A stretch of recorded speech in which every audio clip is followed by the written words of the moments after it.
Yeah. Hi, everyone.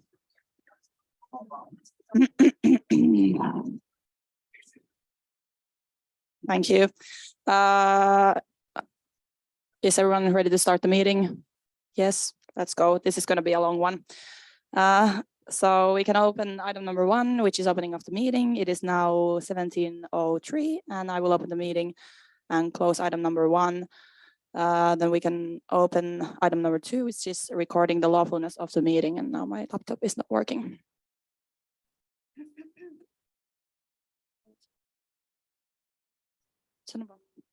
Yeah, so the invite and the agenda for the meeting has been sent and posted on KWA's website a week ago, so the 19th of October. We can record the meeting as lawful and close item number 2. Go to item number 3, which is recording the quorum of the meeting, and open item number 3.1, which is recording the recused and the resigned. So according to the statutes of KY, employees and board members of KY Association and Foundation are accused from Repco work. Hence, Veisi Niemi, Otso Lammi, Petra Veiste, Maria Karesoja, Topias Turppa, Laura Nikola, Kanerva Mäkikoskela, Helmin Nuortimo, Marko Voutilainen, and Tuomas Takanen are recused. And we can record the recused and the resigned as stated, and close item number 3.1 and open item number 3.2, which is recording the unavailable. So Repco members that have informed about their unavailability can be found on the attachment 1, and deputy members have been called to the meeting and can be found in the attachment 1. So we can record the unavailable as stated and close item number 3.2, open item number 3.3, which is recording the present. Yeah, so let's do a roll call of the people present. So when you hear a name, please answer here or something similar. Rosa Laakso, Kasper Palmqvist, Juho Ollanketo, Elina Rauhala, Rebecca Adriansen, Kim Jokinen, Jesse Haapanen, Eero Suikkanen, Niko Yläpoikelus, Janina Juvimaa, Paavo Nissinen, Joona Huikuri, Hedda-Lena Grip, Juhana Aaltio, Aino Hakkarainen, Erik Halttunen, Onni Syvälahti, Roosa Savola, Jatta Saari, Antti Regelin, Eemeli Paunonen, Tero Karesniemi. And is there any other Repco members that I didn't mention? Yep. Thank you.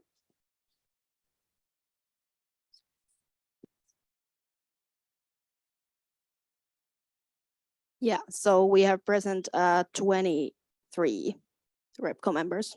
Amazing. So we can record the quorum of the meeting and close item number 3.3 and altogether item number 3.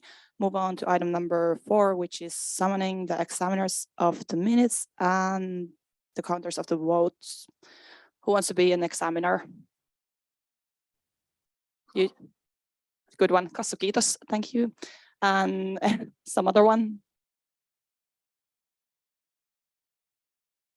Nico, thank you. And counters of the vote. This is almost the only Repco where this actually counts. Who's oh, sorry. Sorry, you cannot do it. Sorry. Yeah. Who's good at maths? Juho, thank you. Eera, thank you. And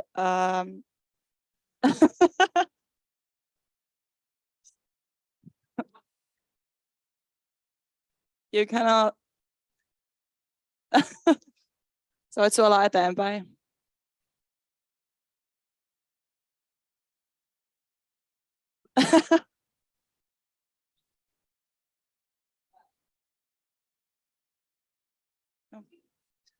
Okay, so who were saying anything? Kassu and Nico will be the examiners of the minutes, and Onni and Juho will be the counters of the vote, and you will act each other's deputies.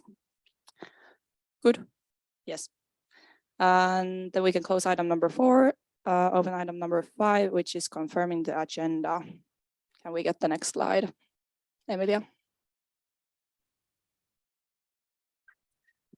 Here's the agenda. Does anyone have any changes to it? It's quite long. Hopefully we'll get to the, where is it? Number 11 by an hour or so, and then we're gonna start with that. Yeah, so we can confirm the agenda. Any announcements? Oh, sorry, we can close item number 5, open item number 6, which is announcements. Does anyone want to announce anything? No. We can close item number 6, open item number 7, which is latest news from the office. And I think Topias is gonna come here and present the office news. And there are slides of this. Yeah, they should be. No, they're not, sorry.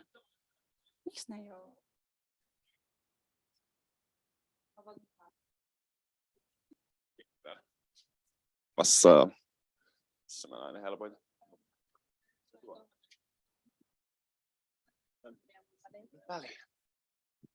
Okay.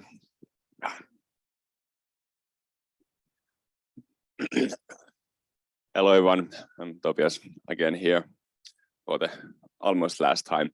So what has happened at the KY office during past weeks? So I have planned the action plan, and the process has taken a lot of time in past few weeks. Also, the board elections for this year has taken a lot of my time, and also we tested this new event concept, KY Boards Info Evening, and let's see, will it stay in future? And also I have had a lot of sector one-on-ones and board one-on-ones to make sure that everyone in office are feeling well and have energy to keep going on till end of the year. Next. Yeah, Veeti has worked with student center still. Yeah, you know, basic student center things that things are postponed because of various reasons, but planning is going strong, and we will get the building in someday in future. Also, a fundraising coordinator is being recruited in, I think, soon.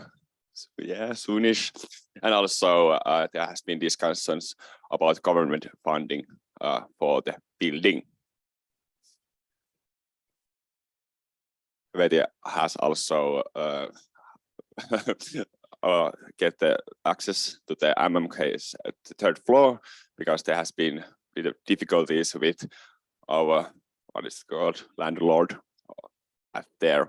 Also, the renovation for Sahas for next year planning has started, and also Veeti has volunteers responsibility. So the committee application period promotion about that is going to start in 2 weeks. Then at the communications, I think you all have seen our new amazing websites, which has been launched in and it has gotten a lot of good feedback about them.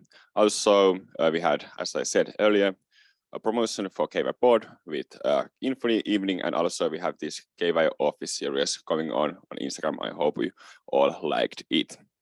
And then we had this kind of workshop about crisis communications in office, so we are prepared if Iltalehti or Helsingin Sanomat calls somebody of us in some day.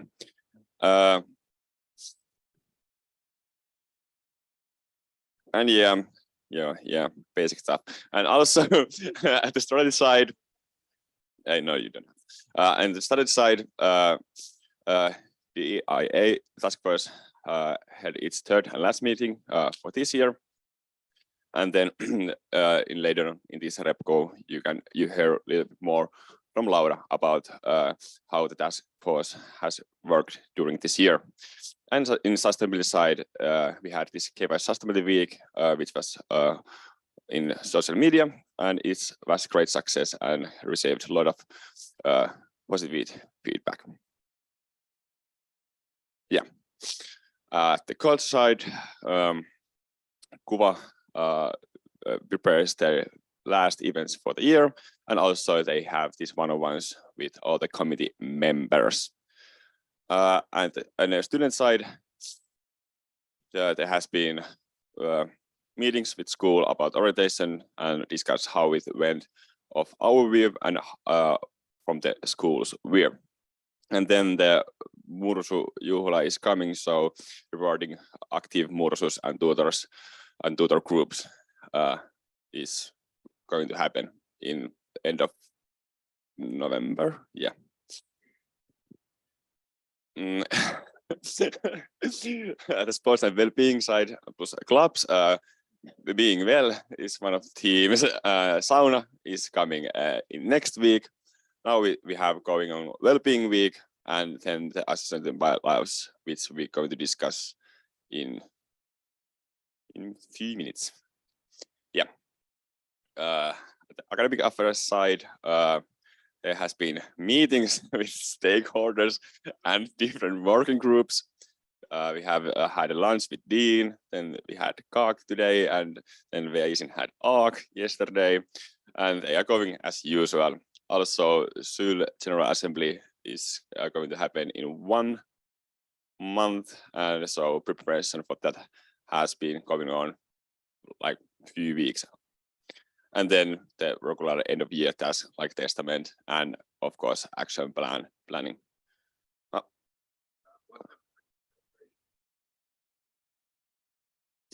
You know, meetings with stakeholders and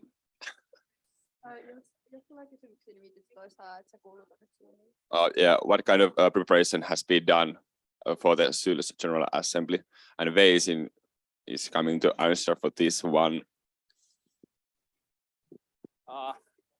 To the SYL General Assembly, we have assembled the Kyltähihuone, which is active cooperation between the 4 biggest business schools, us, Turku, Tampere, and Hanken. That has started. We're going to have a common meeting or this kind of day together on next week's Wednesday, and on top of that, we have started with the AYY's delegation meetings, and we've gone through them and gone through the material and had our first look at what are the comments and what are the materials for next year. And then Miku had another question.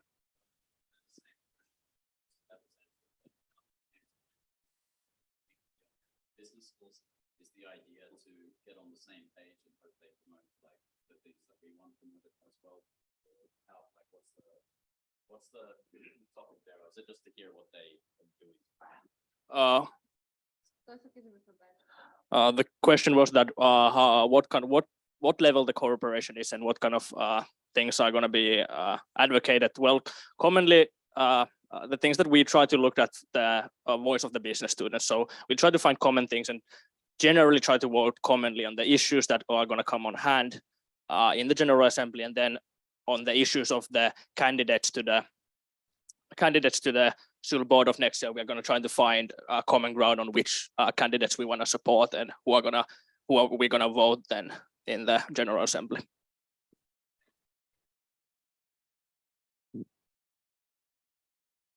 Thanks, Veisin.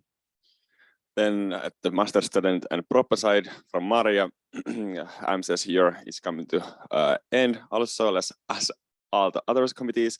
So they also had one-on-one discussion with all the committee members, and also there is few events. One with Aavas Masters committee called maybe, and also pre-exams parties left. And then of course discussions with proper chair how the year has gone and is there any improvements to be done in next year. From Mikko, basic corporate relations stuff. Of course, contracts has to be renewed. Meetings with possible partnerships, but also I think with participants going on right now.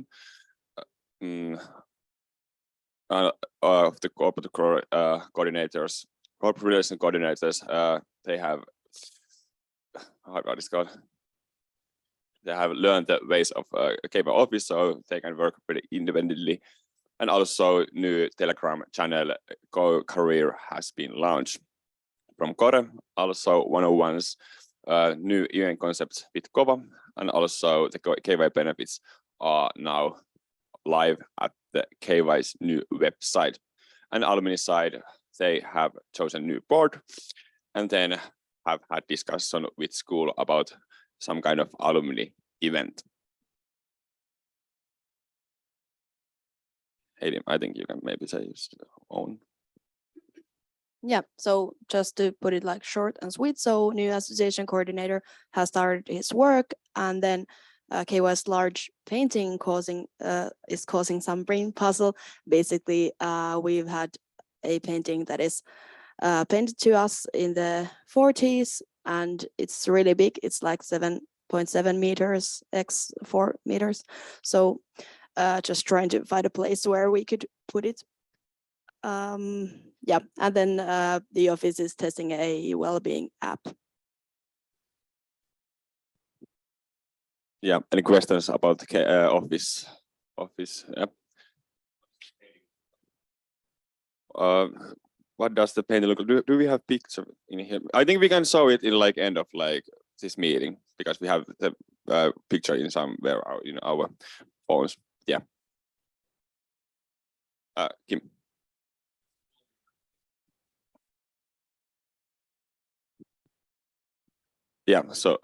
So Kim asked what is the well-being app. It's this kind of like pilot app. So it's like asks 2 times a day how you're feeling, and there's scale of 1 to 5, like do you have like a bad day, a good day, and it's like measures how your well-being is like going on through the week. And then we get the like feedback and summary from the board members and from the employees, and so we can, like with Heidi, check how people are feeling at the office. Basically that. Any more questions? Thank you. Thank you, Topias. And next, Laura is going to tell us a little bit about the EA task force. Yeah, indeed.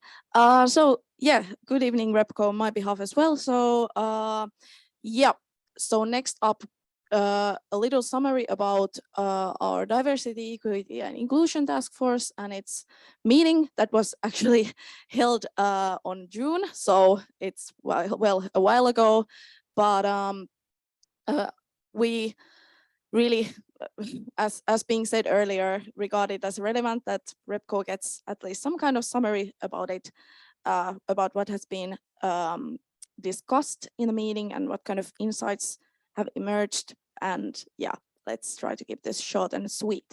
So I will just briefly present to you. Could you actually take the previous slide? I will briefly tell you about the purpose of this summary and present like the core themes discussed in the workshop and what is the actual beef of this short presentation are the key takeaways and possible next steps. So I have made, with Heidi, I have made a separate report that has been sent to you in advance. So hopefully you have had some time to skim it through beforehand. And yes, so this is basically like an informative session. And of course, if you have some comments, questions or related, then they are of course welcomed. And I know that there are some DEI task force member here in the audience today. So of course, feel free to comment as well if you think that I'm missing something crucial. And yeah, now we can move forward. So in short, the purpose of this summary is basically, well, or this whole task force meeting and workshop this summary is about has been to facilitate the development of KY's Orientation Week. And it has been examined both in the long and in the short term, and to identify some key issues and challenges through a few concrete questions. So it's a very large team. So we decided on cover it through some specific questions to make it a bit more easy and able to be handled. And of course, we hope that these ideas serve, as being said, also in a longer purpose, so that the future years could utilize this work our task force has been doing this year as a sort of idea bank for the future development. And yeah, what we are not serving to you today is fully finished answers or ideas. So these are merely suggestions and ideas. And it's also good to mention that these ideas are not fully based on any specific data available because, well, we are still missing quite a bit data about these topics. Yep. So here you can see the core themes our task force has been discussing during the workshop. And basically the core discussion can be roughly summarized around the following themes. So we discussed about like improving KY orientation week through creating, well, more easily approachable events. And this, of course, concerns the time like after the orientation week as well, but there is a clear linkage, as you will see. And KY experience and improving it for international students as well as for master students, and about building the sense of community after the orientation week. So these are roughly the themes. The key takeaways also focus on. So based on the discussions and as a sort of output from this workshop, we came up with like a few ideas, and I will not go them through like word by word because there are like quite a few of them, but just to give you the idea that what kind of ideas there emerged. So basically regarding the first theme, the task force was able to identify some like key features that are linked to easily approachable events. So if, let's say, we used KY's Vappu Parade and Laskiaisviha as benchmarks from existing event concepts of like low threshold, easily approachable events that every KY member could basically participate if they like. And we identified that basically three things: the simplicity of the event concept or other activity, KY being visible also for other people, and the ease for joining the events are basically the core things that should be included when coming up with possible other event concepts. So we didn't basically make you any finished event concept idea, but just identifying some key features for future generations to maybe come up with one. The second insight was about basically like the orientation week program, and it was mostly related to, well, this year this orientation week program was developed in a way that, for example, lots of common program for all the new students was organized, which is of course very nice. But if that in the future comes difficult, for example, because the limited like event venue capacity, we found that at least based on our analysis, the key in developing the orientation week events for new students with different needs seems to be to create like similar hype around various event concepts. How to do it, that's definitely a good question and worth considering. But the point was that if we are not able to offer exactly the same orientation week experience to all the new students, that is not perhaps like the core issue to tackle with, but trying to create similar hype around the events. Yep. And we also went a bit wild in throwing ideas about how the orientation week as a concept could be developed in the future. So we benchmarked a little bit Teekkari Fluxier, and yeah, this is of course just a suggestion and food for thought, but we were thinking about like whether the orientation week could be scaled in a way that the entire Mursu year would include some specific events worth waiting. For example, well, Mursu Juhla could be organized at another point of the year, for example, later in the spring, or some other end of Mursu event that could gather people together one more time and create like sense of belonging within that year. And it would be a good way also to create more hype around the Mursu passport, if that is something that is wanted. And we also discussed about getting more people involved in like more project-based event organization. This is of course like concerns the time after the orientation week as well. But for example, if let's say some KY member doesn't find it at that point relevant or possible to take part and to bind themselves to some role or responsibility that lasts for one calendar year, there would still be like smaller project-based things people could involve in and get new friends and get some experience in event organizing, for example. And we thought that Project X was a very good initiative and hopefully will be organized and at some other point of time.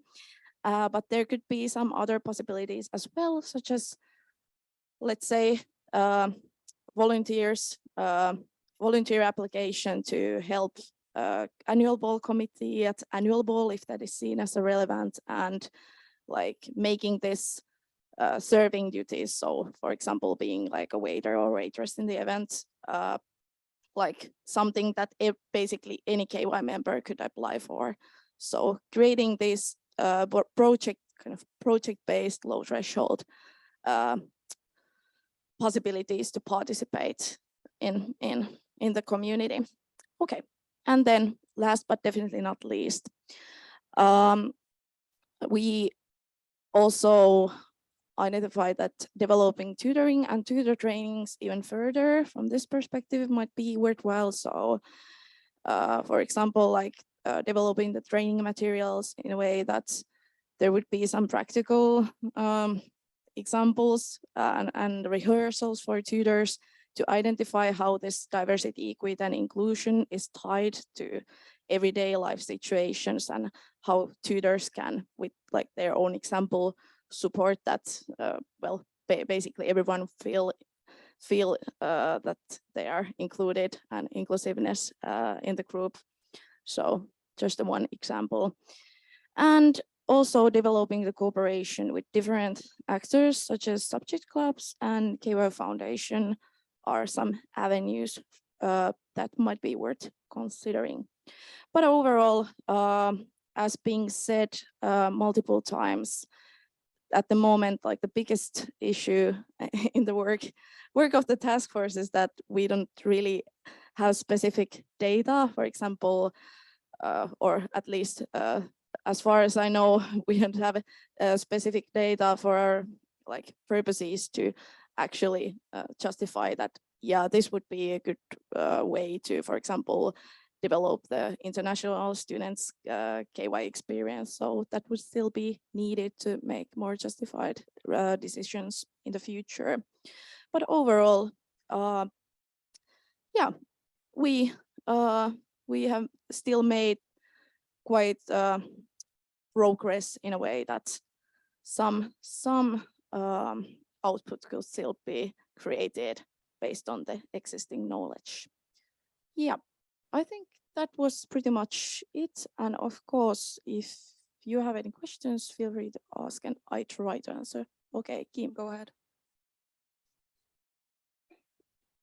Okay, yeah, there was a good question about the next steps for this task force. So basically, there's been discussion towards, well, overall continuing this task force, if that is like kind of like what you're looking for with your question. And furthermore, or at least I would see it quite relevant to continue the work, and I have been also having discussions about the theme with the task force. And furthermore, we have been discussing of opening the task force somehow, either making like an open application process that has been mentioned here at the RepCo earlier, or some other ways market the meeting so that basically anybody interested in topics could come there and contribute. So that's a little bit still under thinking how we would execute it, but yeah, those would basically be the next steps. Any more questions? If not, thank you, Laura. Thank you, Topias. Thank you. We can place the news from the office and the presentation by Laura on a record, and then close item number 7. Move on to item number 8, which is the action plan and the second proceeding, I think. Yes, and Topias is gonna come once again to talk about it.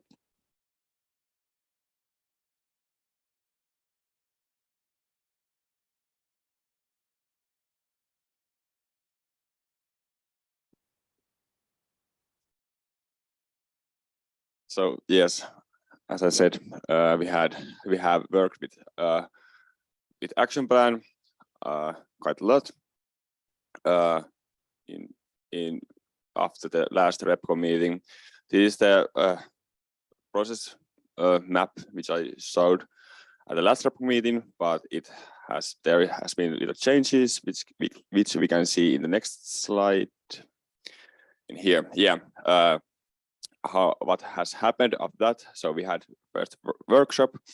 So with everyone from the KY office is familiar with action plan and why we are doing such a document each year. Then all the sectors have checked the year clocks, traditions, activities, what is working well at the moment, and various points to improve, especially now when we have had like almost normal year in autonomy, which is like first year when we have no KY building, but all the events that we have been able to organize all the events. But yeah, then we organized this event called Future Search in this week's Monday. We invited, I think I'm going to say what person in next slide. Yeah, so we organized this Future Search event first time in 2 years, where we invited volunteers such as subcommittee members, club members, and sub-club members, and also a few active committee members and customer members participated to event. So we invited volunteers to discuss about state of KY at the moment and what KY should look in future. We had a lot of participants, over 20 of them, and then we had 2 workshops where we discussed of these 2 themes, which were sense of community at the KY and the state of KY's resources. On my opinion, the event went well. All the participants actively took part to all conversations and for the workshops, and we collected a lot of information about thoughts what KY should look in the future from our volunteers. And based on this material, we going to like check what is state of KY's offices, actions right at the moment, and then try to bring these points and thoughts to our action plan for the next year. But because the event was on this week's Monday, we haven't had time to like go through all the notes. But still, we got a lot of good points from our volunteers. So we know how to support all the associations better in future. Yeah. And what else has been going on with action plan? So as I said, every sector have discussed about action plan and what are the biggest and most important themes and projects which should be written down for the next year, so next year's board can put these to the office program and work with these. Also, after the hectic times of these board elections has gone to the past, we started to discuss more about the structure of the action plan and starting to finalize and getting the product which we can present to you at the last or December's RepCo meeting.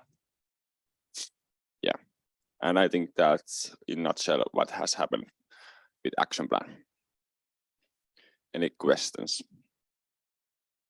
Yeah.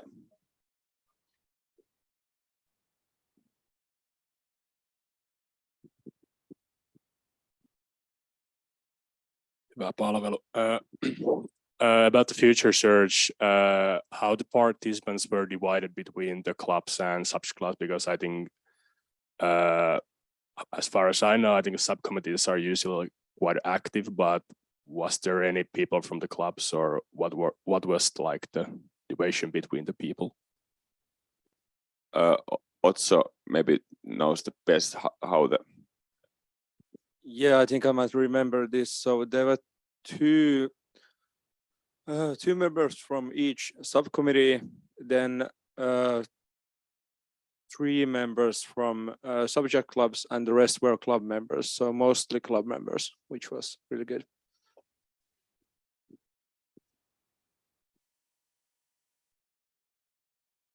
Any other questions?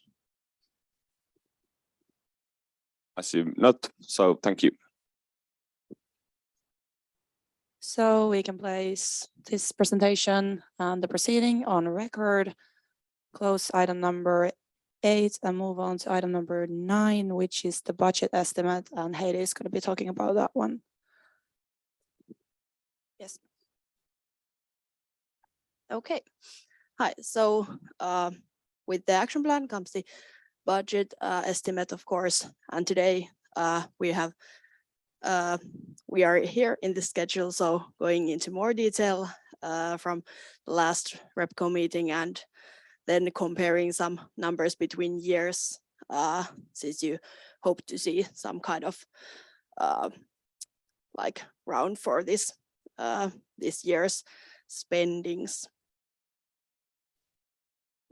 Yeah, so basically here is what we're gonna go through today. So here I collected the numbers that we can compare from 2020 to this year's third quarter. So there I also added the 21 years third quarter, because I think it's like easier to compare. So basically, some things that maybe I can bring up from this slide is that, yeah, well, RepCo expenses haven't been very high. There has been quite like low number of money spent so far. And then if you compare the year of 21 to 22, the third quarter, there's the community and events is a bit higher than it was in 21 at this point of the year. Of course, we have had the opportunity to organize like all the events this year comparing to the year of 21. So that's mostly what why it is higher this year than it was last year at the same time. And we go to the next slide, and then here basically the revenues that have been budgeted for corporate relations haven't been realized at this point of the year, the quarter 3.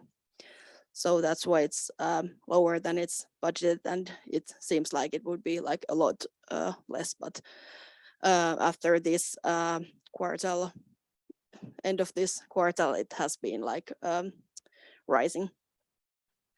Then yeah, I think that's maybe all from this slide. And if you have any questions at any point, you can just shoot. But here is some information about the current budget. So basically some points that I think should be also noticed when thinking of this year. So KY products and KY badges will or can exceed the exact budget that is budgeted for those items, and it might have an effect on office expenses, but not necessarily. But there's the reason behind that is that a bigger storage for the next year is in both of those categories. So because that decreases the costs in total. But more about that in the financial information that is coming for you later. And then buying KY sauna will exceed the budget and effect on KY board projects. And next. Yep, so comments from sectors as I promised last time. So we had some sector 101s with all the sectors. And here are the main comments that were made in those meetings. So from culture, the annual ball is very important, and it will be a bigger one compared to last couple of years.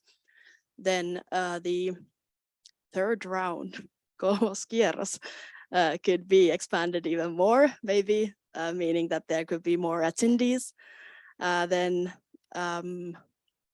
like affecting on budgeting the Mursujuhla, the timing might be changed, so it would be effect in the 24 budget, so not this year. Then project budget would include all projects within community sector in the future, not only like aimed to the culture things, meaning that it could be a sports and well-being or master's projects or something like that. Yeah, you have a question? Is kolmoskierros The question was, is kolmoskierros profitable? And yes, it is. Yeah. Then about sports and well-being, there's basically comments were that the increasing of the budget for biggest events like Syysvaellus would be needed, and increasing project budget. Then be well, basically flexibility is on a great level, but there was no like, not a lot comments for this one. Then corporate relations, budget seems to work quite well, and there's enough flexibility. Benefits project is not taking a lot of money, but it's good that there's something if next year we'll be planning something else to do with that. And then the overall project, so Haalari projekti will most likely increase in costs because all the materials and other things are increasing in costs, and also because we need more overalls than before. Then about academic affairs, small changes to increase flexibility. And it was an idea to kind of like get the academic responsibles get together, aka Kopopäivä, to be more like driven by Suomen economy. So there would be no need for such a big budget, but yeah, then overall increase in general advocacy work.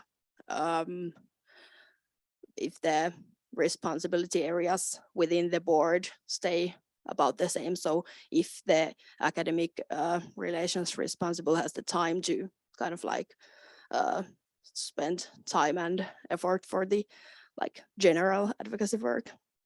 Then new students, basically a bigger budget would be needed as there are more new students as than it was before.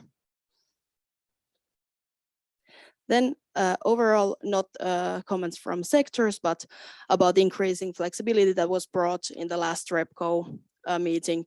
So some things that we could do to ensure that was increasing board projects money. So that could be something that the board could plan for the year, so that could increase the flexibility within the projects that are done for each year.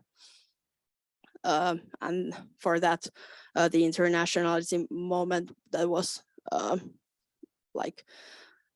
elsewhere this year and years before was planned to be part of the board projects. Then community sector, as I mentioned, the project budget would be covering all community projects. And in the office budget, there would be increasing the budget for like surprise situations that has been there before, but increasing that money. Yeah, and then maybe we can also look at the Excel, if that's possible.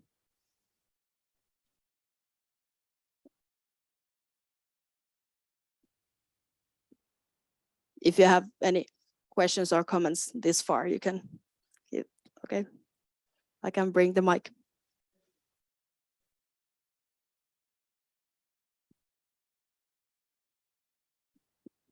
Yes, thanks. Like overall, the idea on flexibility sounds super good, and adding it, also want to here shortly encourage the board for next year and potential former of the board candidates here, one of them who will be doing it, like making sure that the board also discusses where resources are spent. So not only like direct cash to an event or something, but also like all resources, winning employees or spaces, that you keep that into account, because it's so easy to just go with the numbers and forget about them and look at them at like every end of the year, and that happens to everyone. So paying attention to that is great. Yeah, thank you. Any other comments, questions? No. Okay, then we can look at the Excel if you have any comments on this one. So this is the first draft of the budget that would be approved in the last RepCo of this year. So yeah, maybe the ones that I have like just like framed was the ones that I would be telling something about. If you don't have questions, you can ask now. Yeah, straight away. I looked at this beforehand, and I want to ask. You mentioned the fundraising coordinator in the as a plan in the board office information. Yet the personnel costs haven't gone up at all from last year's budget. So and also we discussed raises last RepCo meeting, and they also aren't included here. So is that something that's still going to change in the budget for next year? Yeah, I think Veeti can answer. I can bring the mic.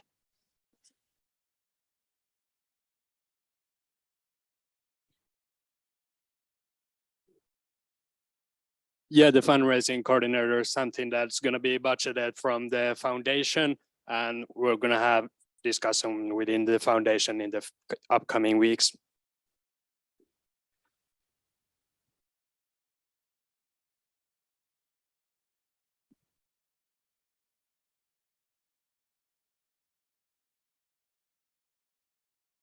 What is included in the PROBA budgeting? Sorry? What is included in the PROBA budgeting?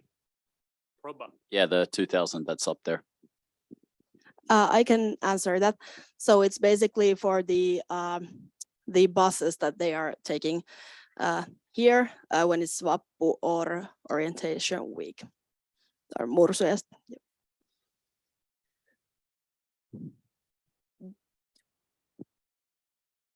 One comment I heard from PROBA was that they did not get enough money to have a bus that stayed till 6 a.m. this Mursiaiset, and everybody had to go to class in the morning. So I think nearly all of PROBA left quite early and didn't have the opportunity to be a super Mursu. So that's just a comment. hopefully that they'll bring up with you when you have the meeting with the chair. Yeah, that's a good comment. Okay, so maybe I can like talk a little bit still about those that are have been like, I don't know what's the word, but yeah, the so the internationality, as I mentioned, that will be included in the board project money, so that's why it's 0. Then the overalls project would be increasing in expenses. And then if you scroll it down, yeah, and there's the surprise situations point that I said.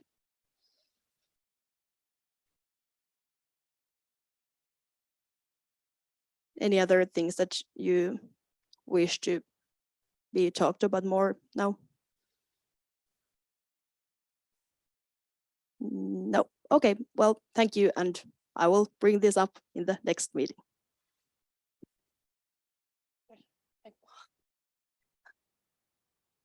Yeah, shokissa.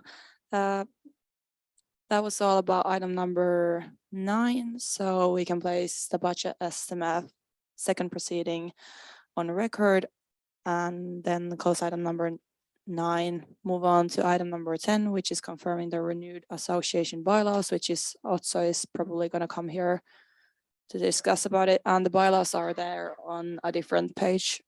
That is the third one, I think. Yeah, that one. Third, yep.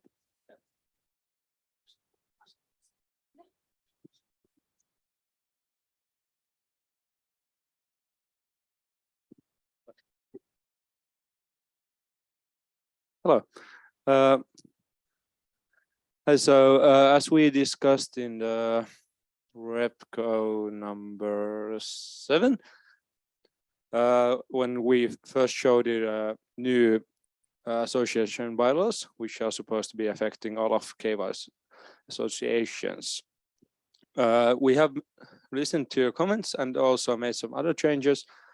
So mostly the comments during that RepCo were regarding wordings and different kind of ways to say things, and also on ways to differentiate between the sports clubs and KY's official clubs. And we basically did look into all of those and changed the things that we felt were necessary. And also because of the KY's new IT and audiovisual guidelines, and because of KY's new premises guidelines, basically the changes that were made will, starting from next spring, will require all associations to attend both of those trainings before they have the permission to use SOHA or MMK for their events. And that has also been added to the club's responsibilities to kind of upkeep the team. And if I could just scroll down, yeah. And I'm not going to be going through everything now because we already went through most of this on the RepCo number 7. So I'm assuming that all of you looked in the material before. And if you have any comments or questions, I will gladly accept them. So we tried to differentiate the sports clubs and official clubs a little bit more. And then these were here, all of these were here before also. And as a new addition, we, for the traditions clubs, which include KYL, Kyn, Acoustic, and Boston, we added the same sentence that is also present in the subcommittees part, which basically states that they are able to get different benefits by making separate agreements with KY, which has already been going on before, but now we felt the need to also add it here.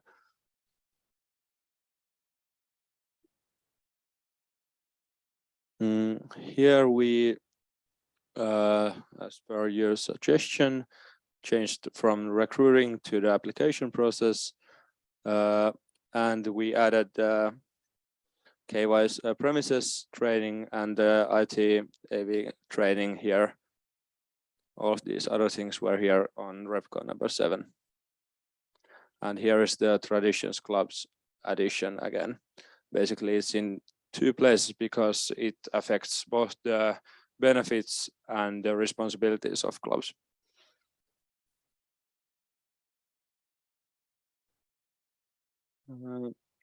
And an addition regarding that when you want to use KY's communication channels, you need to abide by KY's communication channel rules and regulations. Again, pretty basic stuff, just put in print now. And then one more thing to change would be when this is accepted, basically. So I have nothing more to tell you. I'd love to hear any questions or additions that you might have. Yep.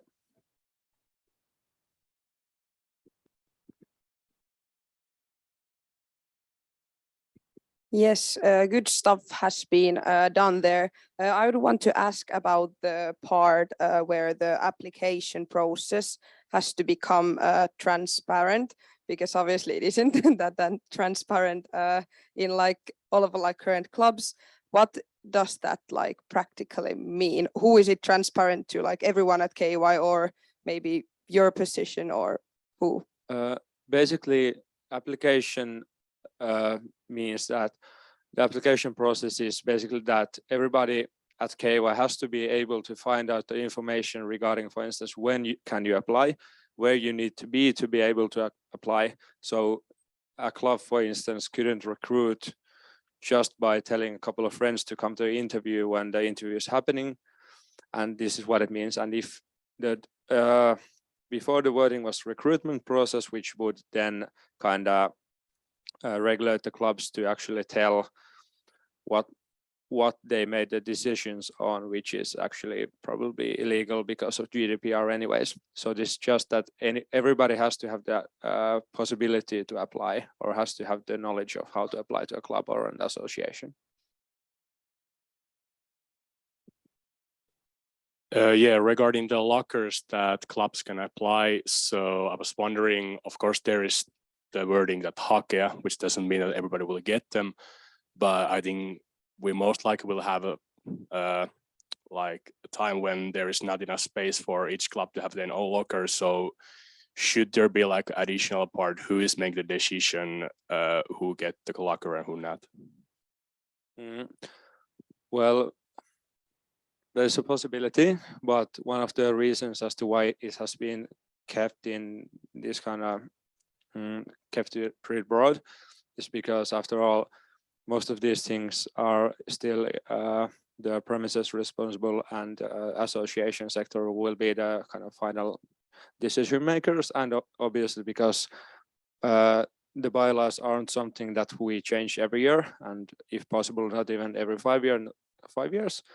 And because of that, and because of our premises constantly changing, we feel that it's not sensible to really strike it in and kind of defining it too strictly, because obviously it could be that in 2 years we get some more storage space from the school or from somewhere else. So we feel like this gives us enough tools that we can make the decisions as to who needs it the most, and can instruct the clubs and subject clubs and subcommittees on it.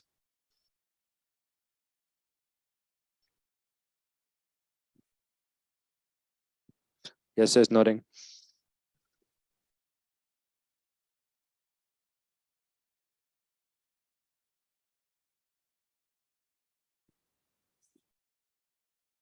Yeah, I think we're done. Do you want to add something? No, perfect. So next up, we're gonna confirm the association bylaws. Is someone against confirming these renewed bylaws? I think we actually had to like vote on notes or something. So the resolution is that the representative council decided to confirm the renewed association bylaws as stated. Thank you also for your work. And now to the exciting parts. Dun, dun, dun. Should we have a break? Do you need one? Yes, okay, maybe 5 minutes-ish. Thank you.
Can we get everyone seated, please?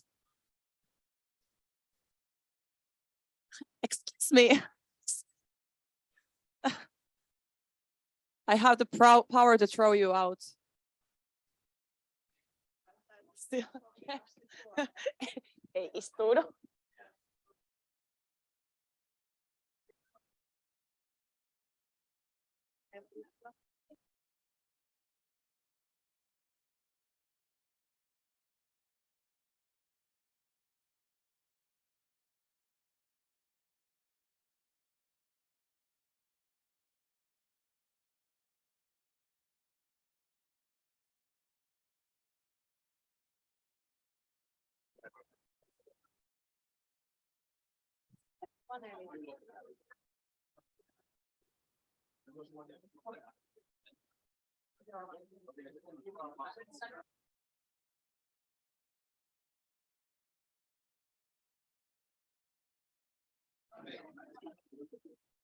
Can we get everyone sitting down?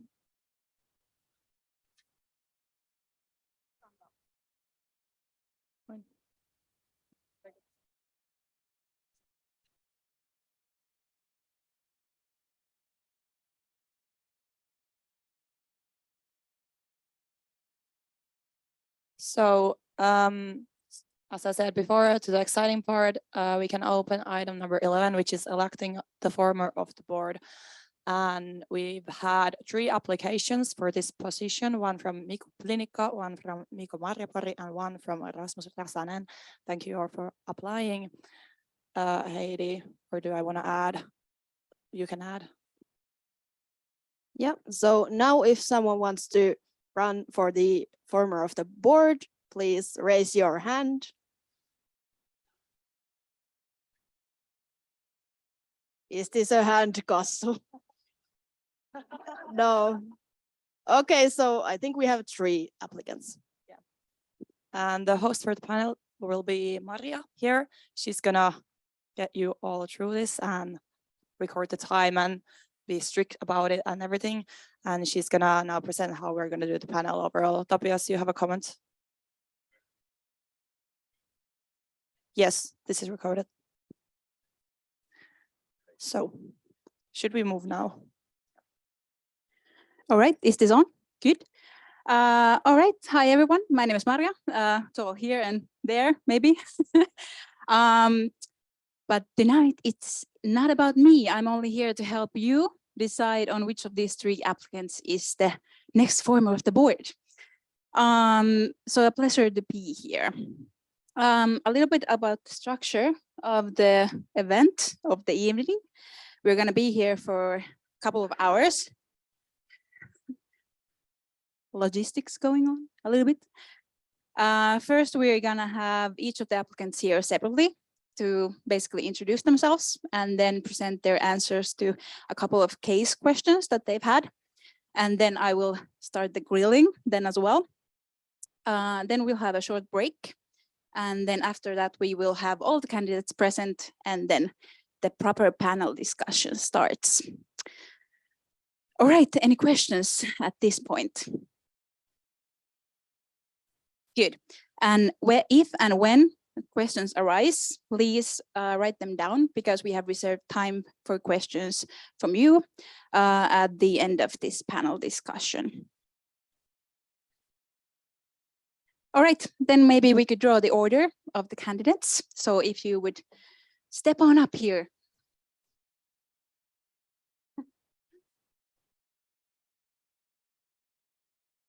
Very official looking box. Yeah, for sure.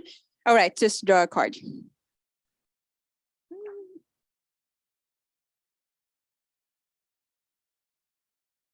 Good. And it's 1, 2, and 3. All right. Not rigged or anything. Okay. Of course. And then we'll have Rasmus to start. Good. And the other applicants could maybe step aside and we'll call you when it's your time. Test. Yes. Oh.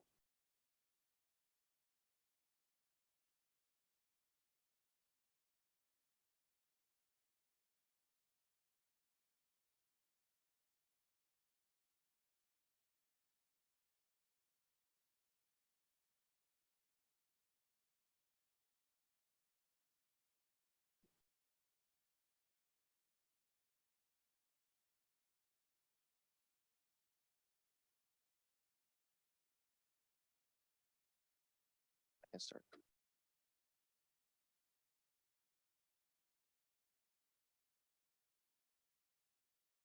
Dear KY, dear Representative Council, it's so exciting to finally be here in front of you. Today, I'm going to tell you three things. I'm going to tell you who I am. I'm going to tell you what my visions for KY in 2023 are, and I'm going to tell you why I'm doing this. And after that, I'm going to go through my cases.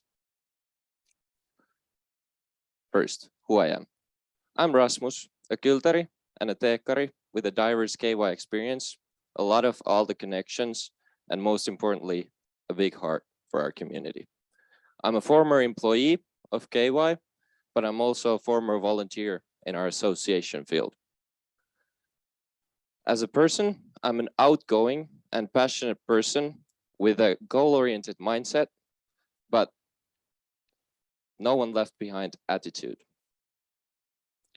What are my themes for next year? Next year, KY needs to start creating a sense of belonging in all of our members, independent of the fact are they volunteers or not.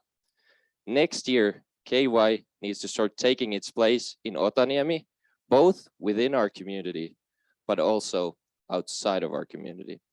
Next year, we need to start creating an atmosphere where instead of fear of failure, we rely on the support and encouragement of our friends and our community. Now, why am I doing this? KY has a big and important part of my life. And I believe together we can give all of our members, even if they show just a little bit of interest in our actions, we can give them the opportunity to know what KY does. We can give them the possibility of participating in our community. And of course, we can give them the option to rely on KY to be there for every Kyltari.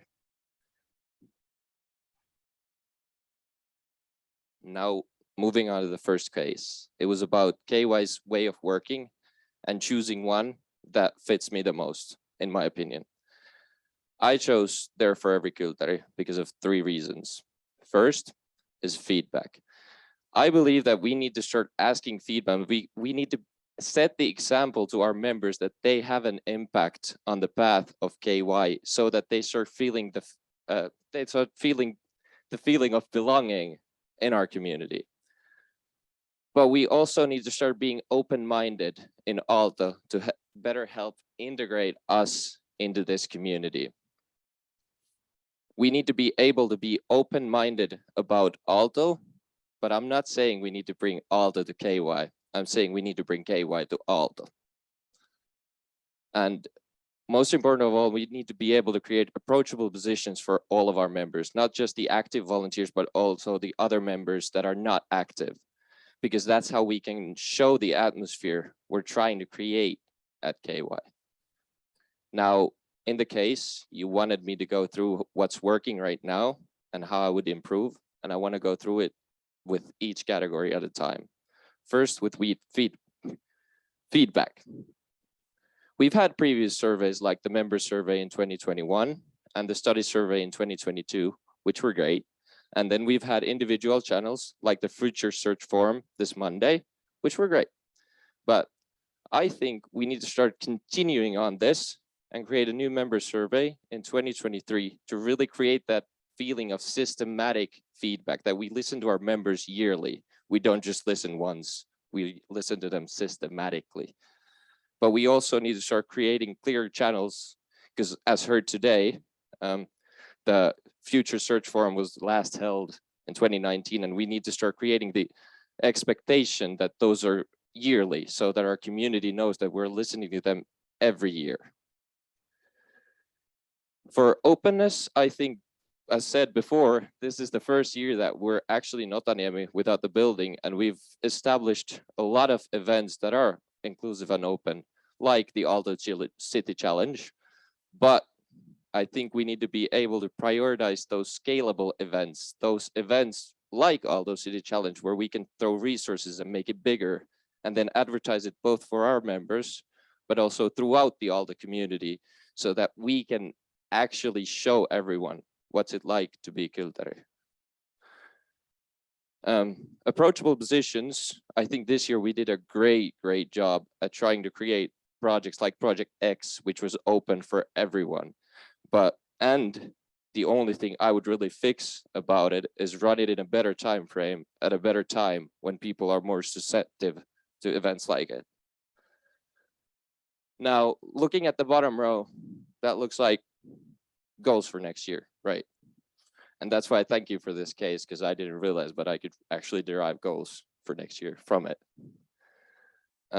Now, that was a lot, right?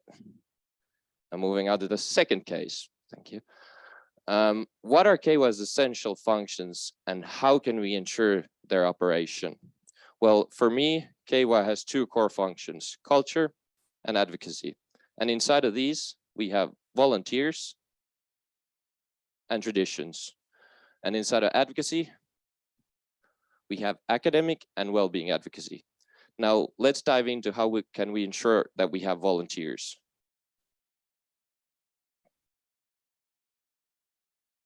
First is Mursu and Marsu raising. It's very important that we teach new students coming in to our community what's been done before, what's being done now, and teach them the framework of work, how can they develop our community further. But also, it's important that we offer resources for our associations to have their own events and have their own traditions inside of our community. For traditions, it's very important that we strive for inclusion with every tradition, because that's when it's KY's tradition. That's when it's a tradition for all of our members. And of course, when talking about traditions, we need to have events like annual balls, Boston Nights, etc. Now, when we jump into advocacy, how can we ensure that we have academic advocacy? First is academic affairs. We need to keep up the continuous discussion with the school and keep our foothold with the school so that we can bring our students' voices heard at every time they want to be heard. Now, sometimes, as we are the biggest and best business school in Finland, we have to do national academic affairs to keep our education relevant. And without it, there is no KY. So, yeah. Then talking about well-being advocacy, the first thing we need to ensure is that the school is as committed as us, that we have joint ownership of our members and our students' well-being. And secondly, we need to support our students. We need to support our members. We need to support our volunteers. We need to be able to hear what they're thinking. We need to be able to know what they're thinking. We need to be able to advocate for them. So with these operations, we can ensure KY's essential functions keep operating in the future. Thank you.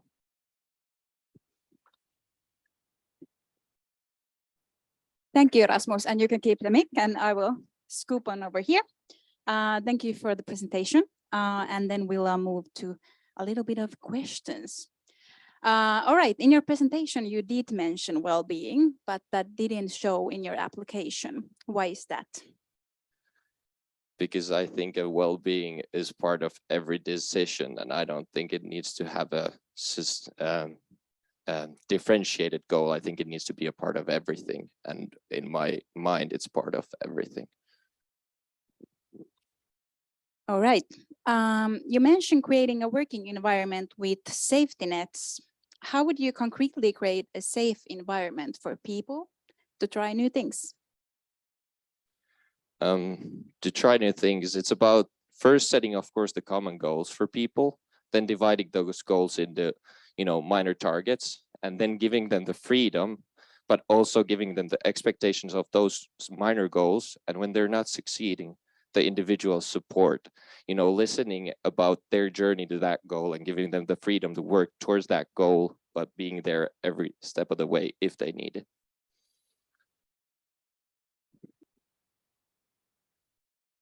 I'm kind of excited. All right, in your presentation, you mentioned traditions. How do you see KY traditions developing in the future? I see them developing with our members and with the growing student intake. I was talking a lot about inclusion, and it's important that we include everyone in our traditions. And once we've done the Mursu and Marsu raising, we've also given our members the opportunity and the framework to improve our traditions yearly. I can't say which way they're going. Okay, well, members can. Ooh. All right. Let's remind me and everyone here and at the stream on why you are applying for this position after spending a year at the KY office. Because I believe I have the keys and the visions to enact the biggest impact at KY at this moment. Short and sweet. Yes. All right. If you were to be selected and to be the chair of the board for next year, you know that you will have to form a board, so a team. In any team members have different roles and strengths. What kind of people would complement you in a team? For me, people that complement me are usually very strong, but also very prone to discussion and prone to compromises, but very real about themselves, and they keep their own points in their mind, but they're really ready to compromise. All right, then tell us a little bit more about how you're planning to form the board. For example, what characteristic will you look for in candidates? Motivation. I'm looking for healthy motivation. I'm looking for drive to drive our community better. But when I say healthy, I'm looking for the drive to do that only. I'm not looking for multitaskers, because I know I've been a one, and that's never a good thing. On that note, how do you ensure that you don't burn out? For me, it was the past 2 months of realizing that I need to prioritize and set the one priority, which is this, and then finding priorities within this job of doing certain things, but also keeping the priority of my well-being. Good. All right, then let's talk about project management a little bit. So please tell us an example of a project that didn't go as planned. So what happened and what did you learn from it? And how did you solve it? Let's go with the KY websites. Well, there's 2 parts to that project. It's first the middle websites that were up for a year. And I got onto that project pretty late, and I really didn't know the direction of the project. I didn't know what happened. And right then and there, I should have realized that I need to ask someone to really clarify the goals of this project to me, because I was just working. And through those common goals, we could have made really great websites, which we actually did. And the key learnings from this were? The key learning was the common goals, was find the common ground between what we're trying to achieve and what we're doing right now. All right, give us an example of, losing my words. All right, give us an example of a project or a decision that the current KY board has carried out this year that, in your opinion, has led KY in the right direction. I think the decision after COVID to start really rallying up our volunteers and to create an active community has been a great one. And it's a great one to build forward from. All right. What about a project or a decision that you think should have been done differently? Well, I'm going to go with the Project X. It was performed perfectly, except for the timing. All right. I'm just tracking the time here a bit. All right. Good. Let's talk about next year a little bit. To say you were to form the board and become the chair of it. What kind of practices would you implement at the beginning of the year to ensure that the board members don't feel too exhausted or burned out? Kind of practices. First, I would start with the common goals, creation of the common goals and the expectations of what it takes to achieve them, talking about it together, about what is expected of us and can we do it. If we cannot, then we need to talk about it first. But once we get to those common goals, it's about each sector dividing those goals into their own goals and then going through those and constantly discussing those minor goals about how they're going and how is it working and do you need support? And if you need support, can we give it or do we have to think about the end goal again? All right, let's say we are in the middle of March. The annual ball has just eased up and everything is kind of at peace for once. But then one of your board members feel exhausted and they aren't able to perform or do their responsibilities. And how would you act on this situation? First, depending on the fact, are they telling me or is the health agency or whatever telling me about, it's about discussing with the board member. But if they cannot talk about it, it's discussing with the whole board about the workload. Because we have those minor goals and we have those kind of jobs that need to be done. And it's about, can we prioritize? Can we do this? Or do we have to do a bigger change in our goals and kind of bring them closer to us and, you know, lessen the burden if someone can't carry it and carry it as a team? All right, a lot of talk about goals. Good news for next year, maybe. All right, you get a call from the Dean of School of Business, and he tells you about an incident which an active KY member has given misogynistic comments during a lecture. What is your response to the Dean?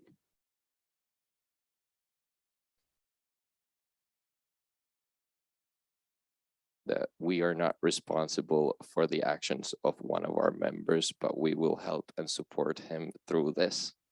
And we will give him the advocacy he needs to go through the process of clearing this up with the school. All right, how should KY take this into consideration in the future? That some of our students might make misogynistic comments. Mm-hmm. Okay. I think everybody has the individual freedom to do what they want and then suffer the consequences. And our job is to stand with them until the process is over and they actually experience the consequences.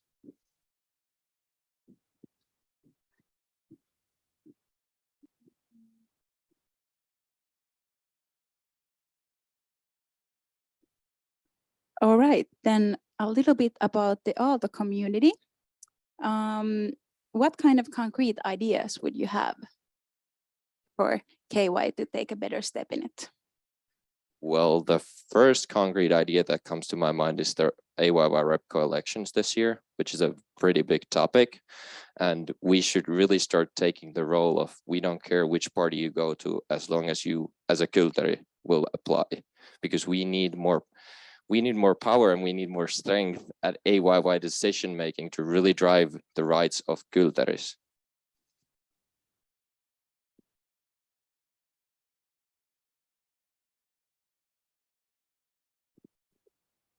All right, I think we are done with you for now.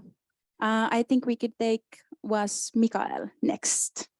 If you could let him in, and thank you, Rasmus, for this.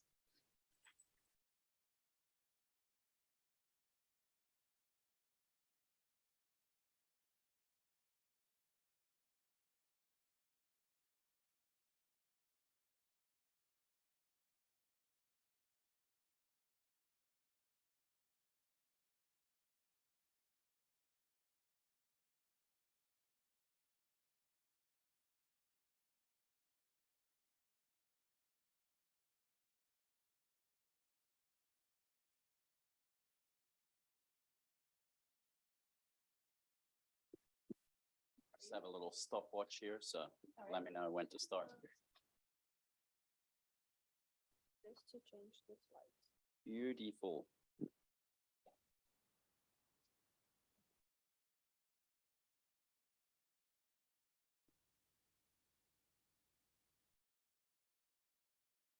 Okay, Welcome, welcome. I'm Miku Plinnikka.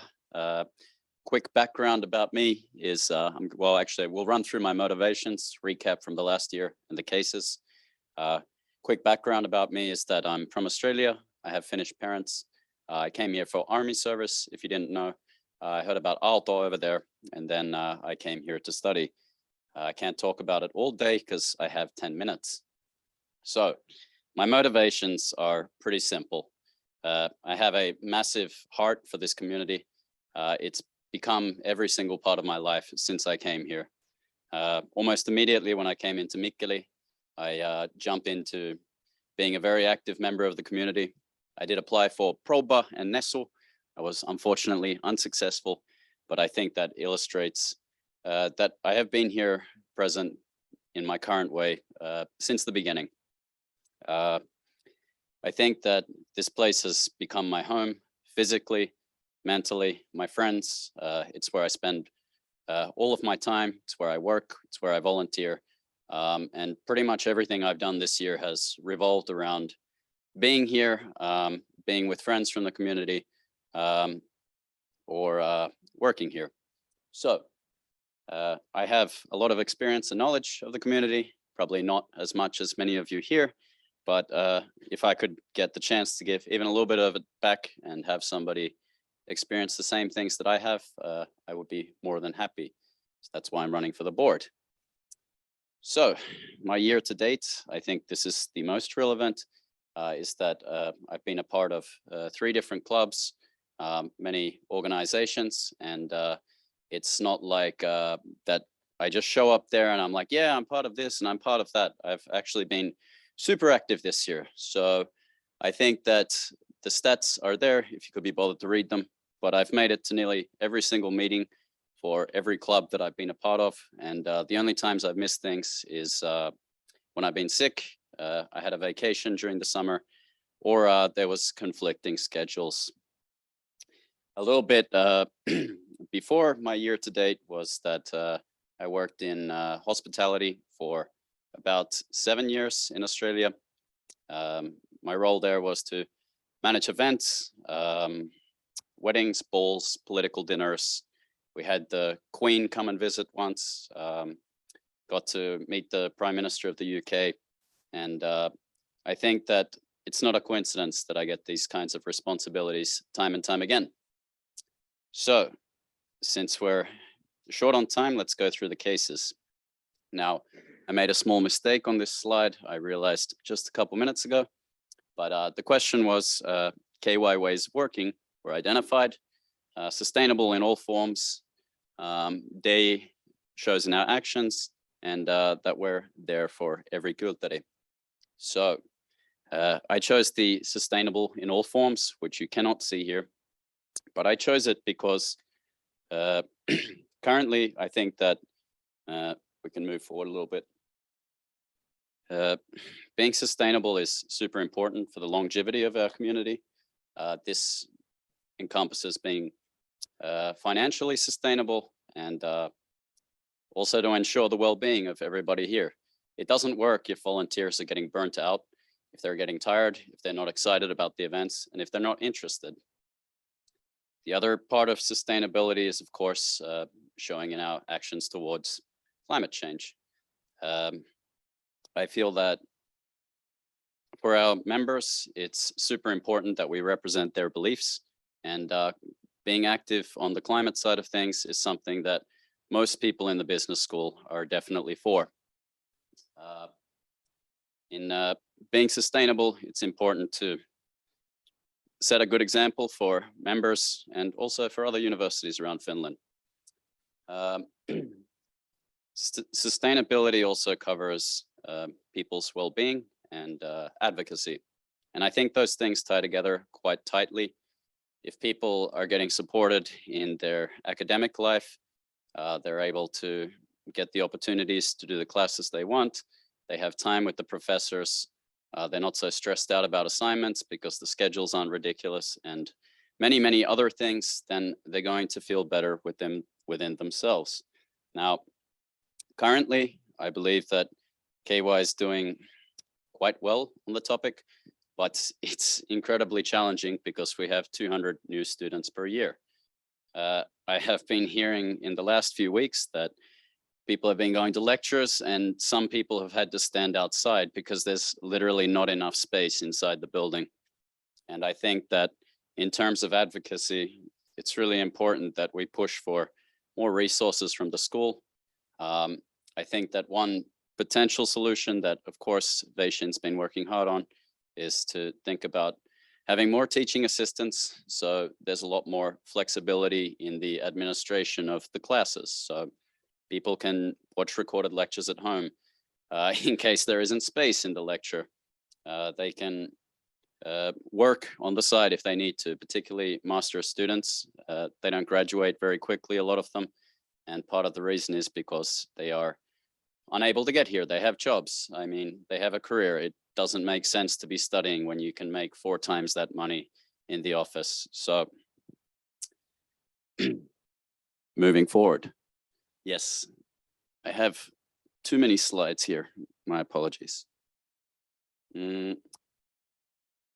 Concrete actions I don't have on the slides here, but I think that I already mentioned one of them is to continue pushing forward with Aalto, having these discussions, some simple things that can be done. And I know it's already happening, but it's easy to come over here and join the faculty coffees sometimes.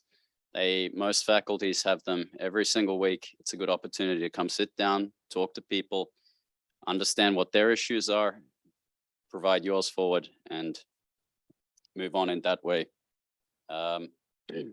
For well-being, I think that a concrete solution there is continuing with the well-being program, which I think is actually quite excellent. Otso's done a good job pushing this forward this year. Some opportunities for improvement are getting the Buddy Starts into more events, maybe not just KY events. Subject clubs might be interested to do these things.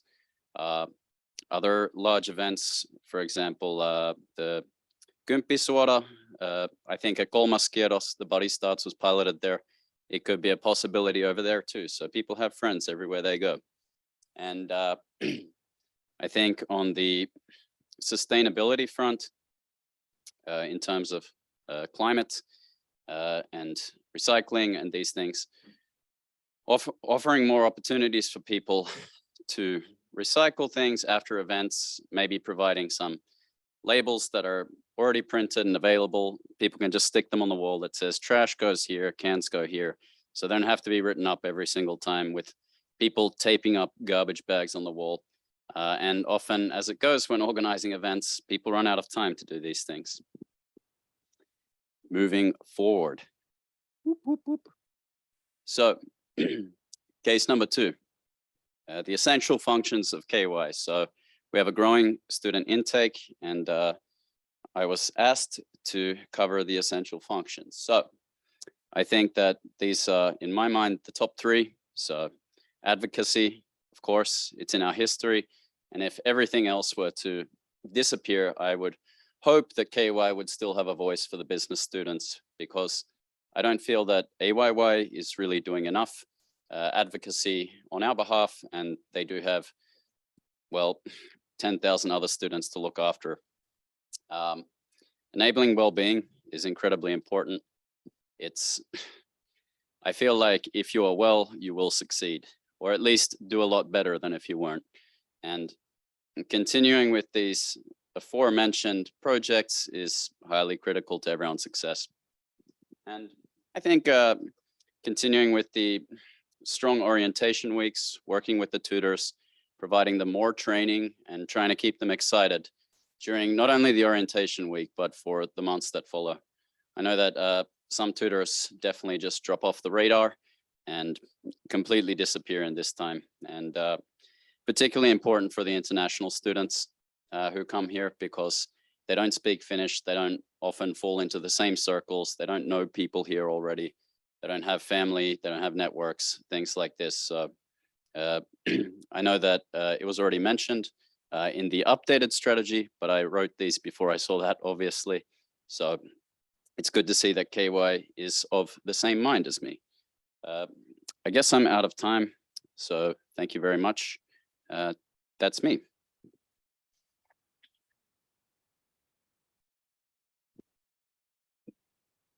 Yeah, I'm gonna get grilled now. Yeah, for sure. Miko, can I call you Miko as well? Yes. Good. All right, let's start the grilling session then. How has these past few days been? Quite hectic. Not a lot of time to prepare for the cases. And well, as I'm busy with many other clubs, I have had to divide my time there. So yes. All right, let's start with the big one. You already kind of talked about this, but why are you applying for this position? I'll say it again, maybe in different words. This is my passion. Everything in my life revolves around the community, and it would be my dream job to be working in this board. And I don't think that there is anything else I would rather be doing. I could, of course, graduate. That's a possibility for me next year, but and I would be making some nice money, but I don't really care about that. I care about this place, and that's why I've worked so hard in the last year particularly, and the years before I came to the Otaniemi community to try and get to a position where I can make the biggest difference possible. All right, then let's dig a little deeper.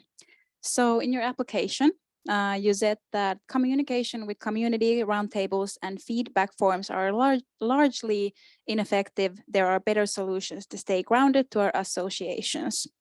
Would you please say some concrete actions to better this? Yes, I actually think the feedback forms should stay. It's still a valuable resource, but it doesn't always get the answers we want. And I was actually talking with Nico the other day, and he mentioned that it could be a good idea just to call the associations. I think that for some positions, like the chairs, it can be very valuable to have the roundtables. But for other positions, like communications coordinator, whilst I did go to the roundtable and I did enjoy it, I don't know if everybody else really got a lot of value out of that. So having these roundtables puts pressure on volunteers. And I think that if you have 5 minutes in the day, you can schedule it for a week. Just call up a club every single day, have a chat for 5 minutes, ask them what's going on. And when you have this casual chit chat sort of session, people might have ideas that come up, and people come up with things like they might have problems or issues that are relevant in March. And then when you have a discussion with them later in the year, it might have already been solved, or they don't even remember what the problem was in the first place. And yeah. All right. As our community grows, we need to enable associations to grow on their own and develop their own identities. What do you mean by this? I mean that we have 4,000 students now. I think it's going to be something like 5,000 in a few years.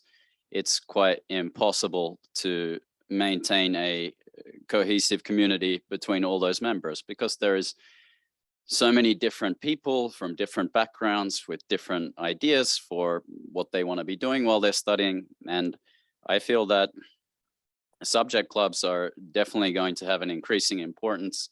And to actually help the development, I don't have all the answers now, of course, but we can benchmark from the guilds, which are doing excellent work. We need to think about our volunteers and how much they're actually capable of, and get the community excited in that way. All right. Let's say you were to be selected to form the board and to be acting as the chair.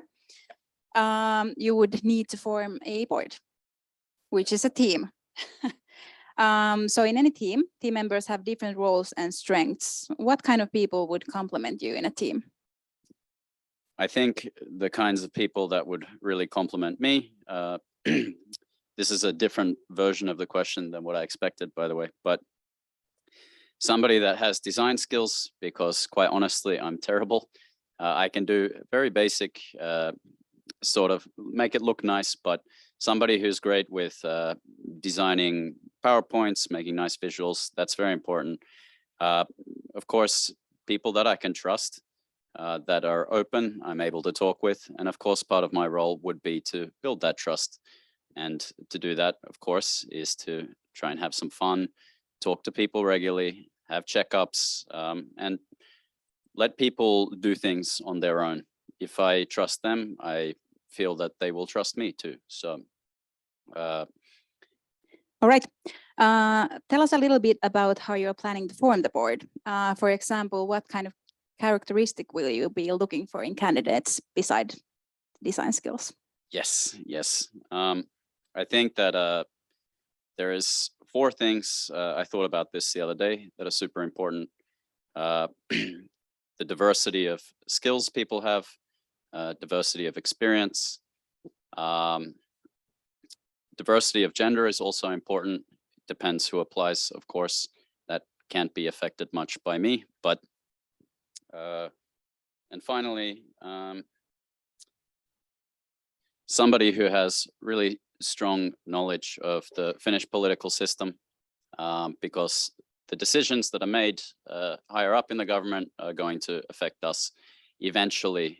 For example, the growing student intake. If we can foresee them, we can plan for them, and hopefully not be behind in matters like the student center in the future, which will come too late after the students are already here. All right. As you told us, you've been quite busy this year. So I can figure it has included a lot of projects. So would you please tell us an example of a project which didn't go as planned? What happened and what did you learn from it?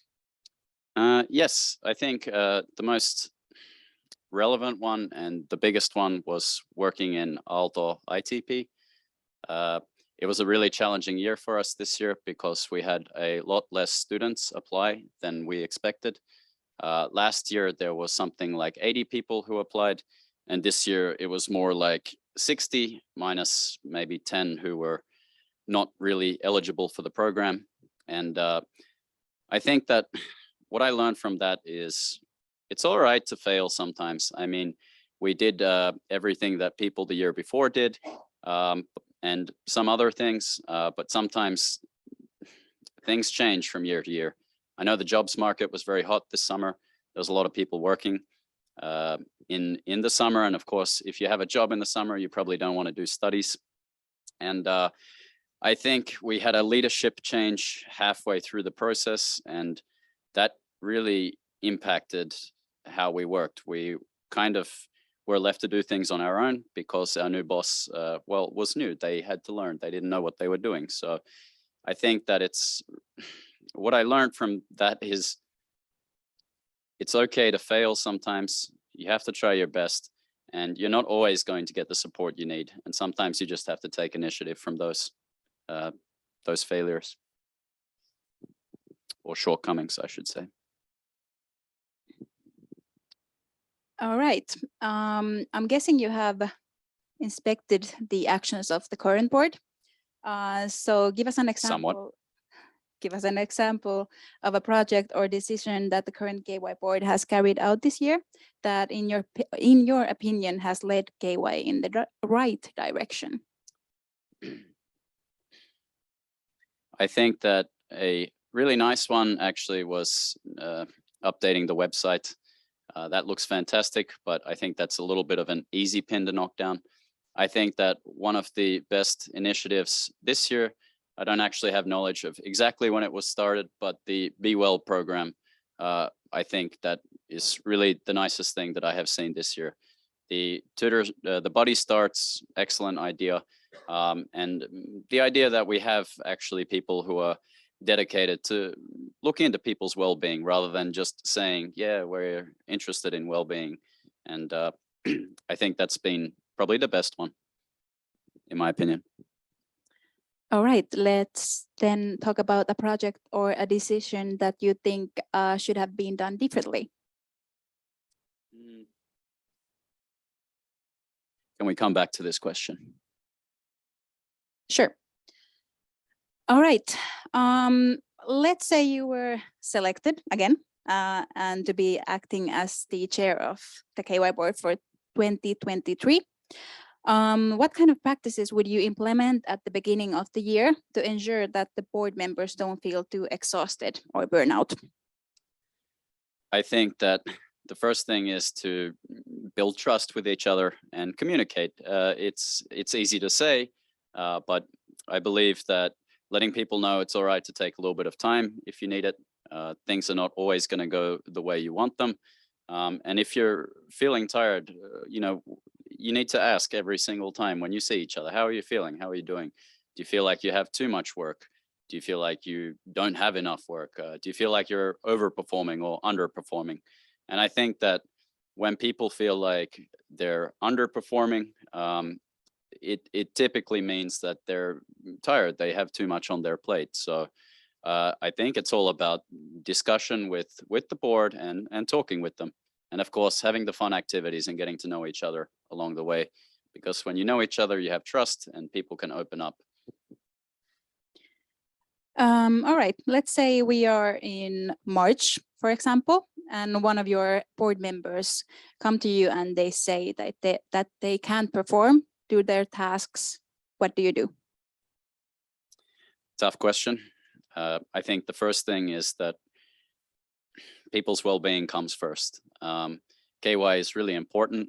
There's a lot of activities going on, and you can't just force someone to push through something. It doesn't work. I mean, for some people it might work, but I think for a lot of people it doesn't. So the well-being is the number one thing that you need to look out for in your workforce. So in that situation, I think that I would ask them to take some time to think about what the issues they're having are, what's burning them out the most. Is it a particular task or activity? Is it just general stress because there's so much going on? And then looking at how to reduce those tasks for them, and maybe ask other members in the office or in the board if they would be able to at least assist with some of these tasks, provided that they're not currently overloaded as well. So yeah, and if it came to the situation where they could not continue at all, it would be, I think, a smart decision to try and reach out to some knowledgeable volunteers in the community and ask if they would be willing to pitch in and help while we try and find somebody else for the position. All right.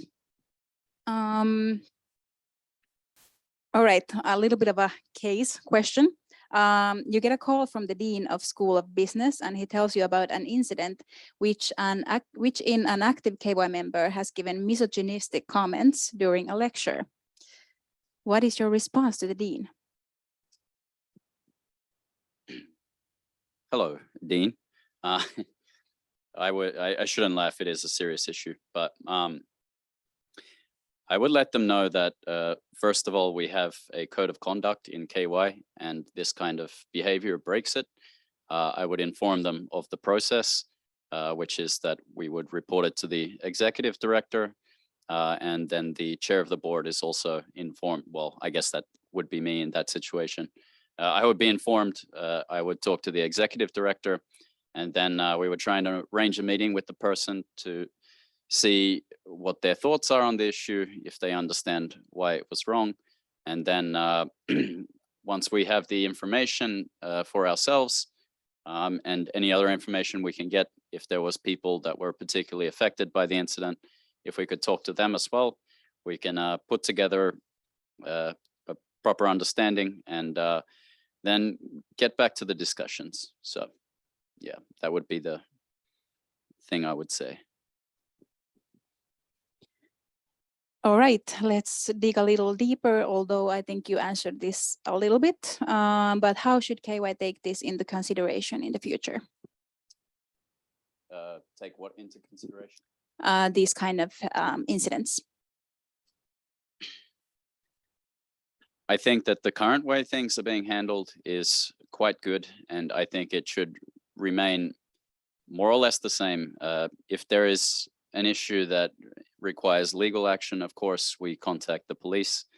If not, it's about talking it out and trying to understand why people would behave in that way and see if they've actually learned anything. And if they haven't, then the next step is to perhaps prevent them from coming to events and not being as much a part of the community. And of course, upkeeping the discussions with the relevant parties from Aalto and what they want to do with the situation. All right, and the last question for now, we will go back to the question of what is the project or a decision that the current KY board has made that should have been handled or done differently? It hurts me to say this, but I think that it's not necessarily all the fault of KY, but the orientation week could have gone a lot more smoothly. And I think that partly that was Aalto's fault. And in the future, I suppose it just requires more discussion with them, ensuring that they have the proper resources and skills to actually put together all the information that we need to be able to handle the orientation week project properly. So I know that there's been a lot of bad feedback about that one, and I don't really blame any individuals. It was an issue from both sides, of course. Yeah. All right, thank you. If you would step outside for a minute again, and then maybe ask Miko to join us.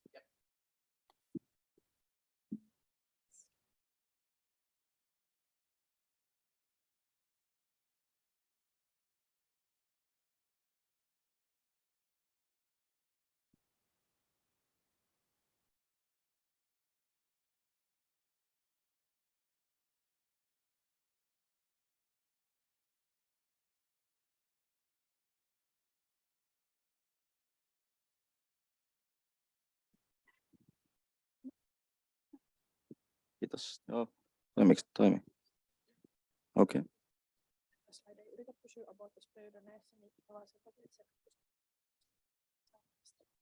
Istu vai? Okay, okay. Check, check. Okay, so hello KY, hello Repco, and hello everyone home watching. I'm very happy to be here, but also very nervous to be standing in front of you all. But yeah, so form of the board application, Miko Marjapori. Let's get into it. So yeah, hello, my name is Miko Marjapori. I'm a fourth year finance student. I came to Aalto through Open University Studies.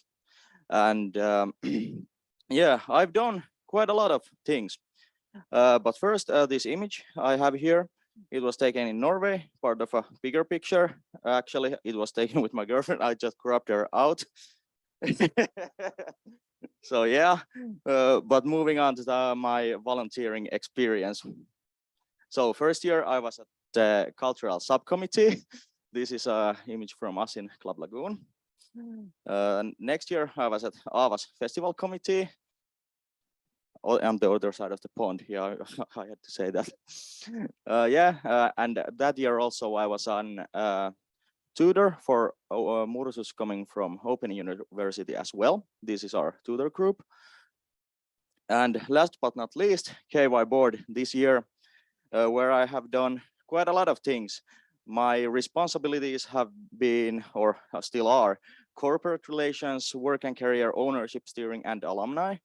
And no, it does not get easier when I say it a million times. Well, what else have I done in the board? Well, I'm the chair of Corporate Relations Committee CORE, a mandate member in KY Alumni Day Task Force, Original Student Festival. We were like the main team organizing it, and Student Council.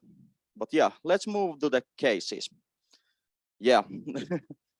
So KY's ways of working. While I found improvements on all of these, like for example, sustainability, I think that we don't recycle enough in our events. We use disposable cups and what is it, plates? Yeah, and just throw cans in the trash can.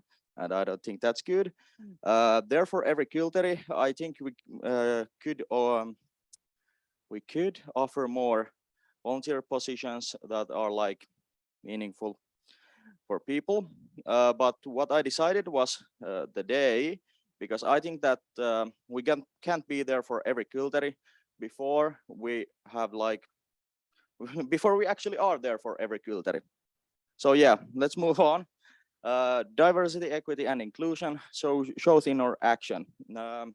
Before I say what could be improved, I'm gonna talk a little bit about what is doing well at the moment.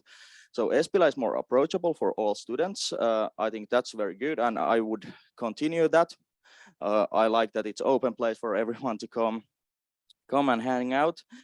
Day task force is something that I would like to develop further, open applications and everything, so that, because I have found it very useful, and I think a lot of people as well. And communications, I think that we take more into account people from different, like who have different challenges, like we have subtitles and everything on our social media post.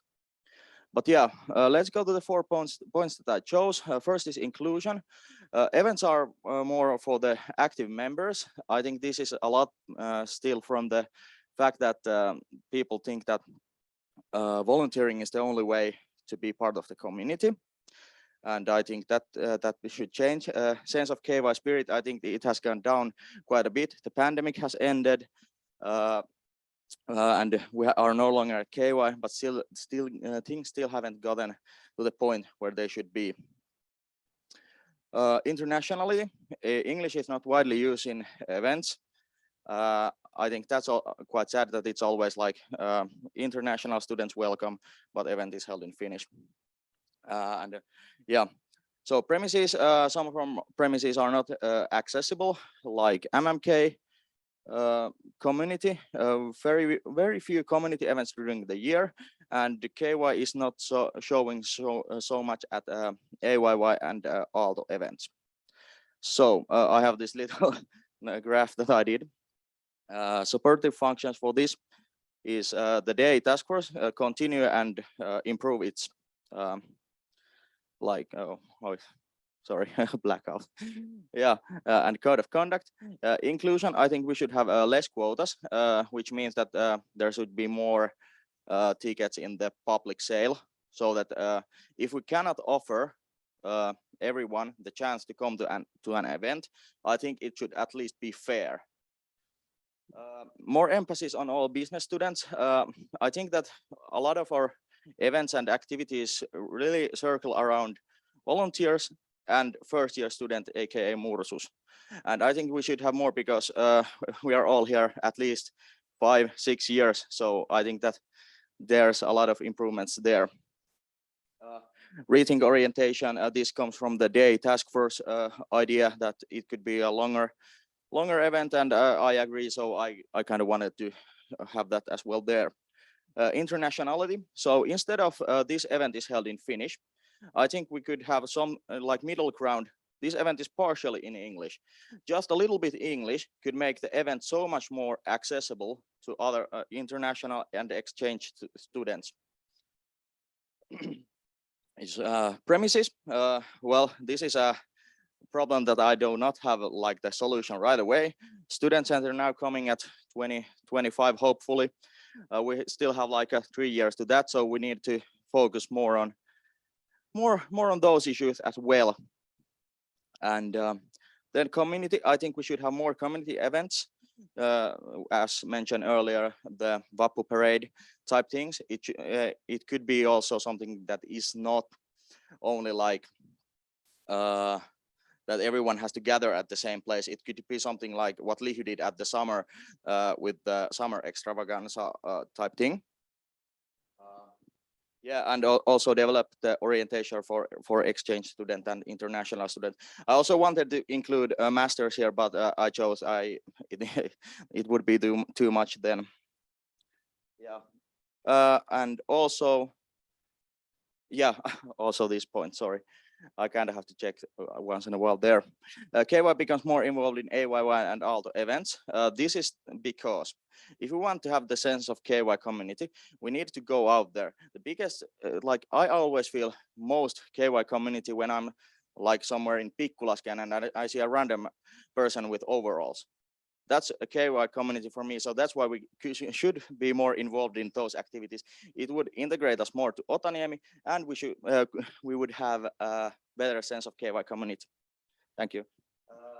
And of course, more pleasant volunteer positions such as Project X, and I think committees could also have a big role in this. And through this, KY becomes the most meaningful community for every Kylteri, which is on our vision statement. Okay, to the next case, KY's essential functions. I chose 4. Oh, sorry. For these, so community advocacy, opportunities, and well-being. Community, KY's culture, supporting all volunteers and ensuring the sense of KY community. Because I think that without these 3 things, well, we don't have a community. Next, the advocacy, kind of the reason why foundation was even started in the first place. We need to be the voice of business students in all parts of life. Sorry, also voice of KY members at Aalto community and societal impact. 3, opportunities. We need to create pleasant volunteering opportunities, career opportunities, and a way to develop KY. Because KY will never move forward if there is no ways to develop it. And last but not least, well-being, always an important theme. Well-being of members, well-being of volunteers, and well-being of the office, because none of these can be lacking. Otherwise, it will do bad for the whole community. So how I went about solving this? First, I made a neat little thing in Excel, which shows where our money goes, so to speak. So first, being the corporate relations responsible, for my thoughts went instantly there. We could develop corporate relations to further increase its shares on the budget. At the moment, it's 14%. We are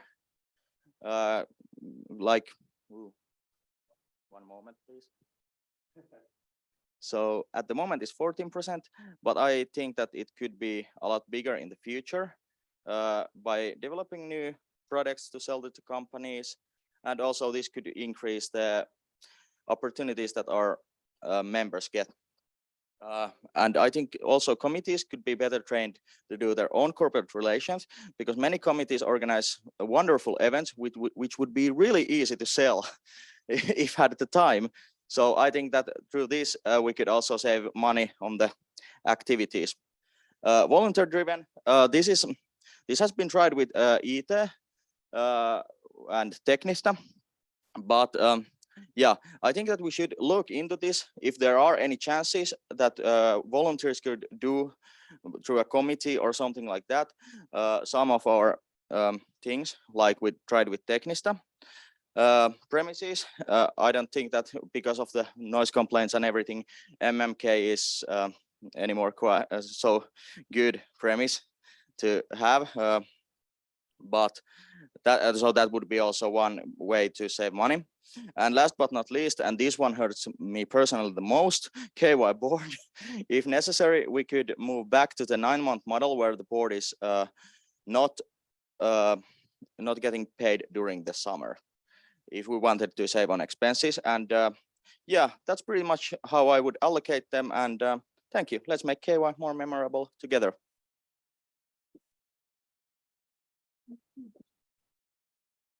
All right, thank you, Miko. I'm just gonna take a sip of water. Yeah. All right, how are you doing today? Has it been a great week so far? It's been quite stressful week. Coming here, it's not easy. It's not easy. I know, believe me. So let's start the grilling then. So let's start with an easy one. Why are you applying? I'm applying because I'm so passionate about KY. I want to make this community better, and I believe I have the experience required to be a good former of the board. All right. Let's say you were to be selected to form the board, okay, and gather a team around you. So in any team members have different roles and strengths. What kind of people would complement you in a team? Yeah, so I enjoy when people can disagree with me and have different opinions. So people who actually come present their own opinions and not just go with the general opinion. And yeah, also people who are like passionate as well about doing this, because it's a hard year, and I think that you need some kind of passion towards KY to pull it through. All right. You answered this a bit, but tell us a little bit more about how you're planning to form the board. For example, what kind of characteristic will you be looking for in candidates? Okay, so firstly, how I would form the board, I would want to see have the one-on-one talk with everyone, and also their grill. And after those things, I could start making the decision. But the characteristics, I mean, I don't know. I just passionate people who really love KY and want to make it better. All right. And then what kind of things will you pay attention to make sure that the board functions well as a team? Well, first and foremost, the well-being of the board. That is like the most important thing, that it functions good as a team. But if you're talking about the application, or is it more about like we are the board, or we are You're forming the board. I'm forming the board. Okay, so people from different backgrounds, you know, because we all have different KY experiences, and we all have like insightful, meaningful input on the on KY matters. So I would like to have people from all the different parts of KY and life. All right. You mentioned well-being. So let's continue on that. What kind of practices would you implement at the beginning of the year to ensure that the board members don't feel too exhausted or burn out? Yeah, so first and foremost, like more frequently check up on them, that they are doing well, but also like try to train them about time management, and tell them that they don't like that it's good to also keep a holiday sometimes, and not be 24/7 at Espilä, either working or drinking.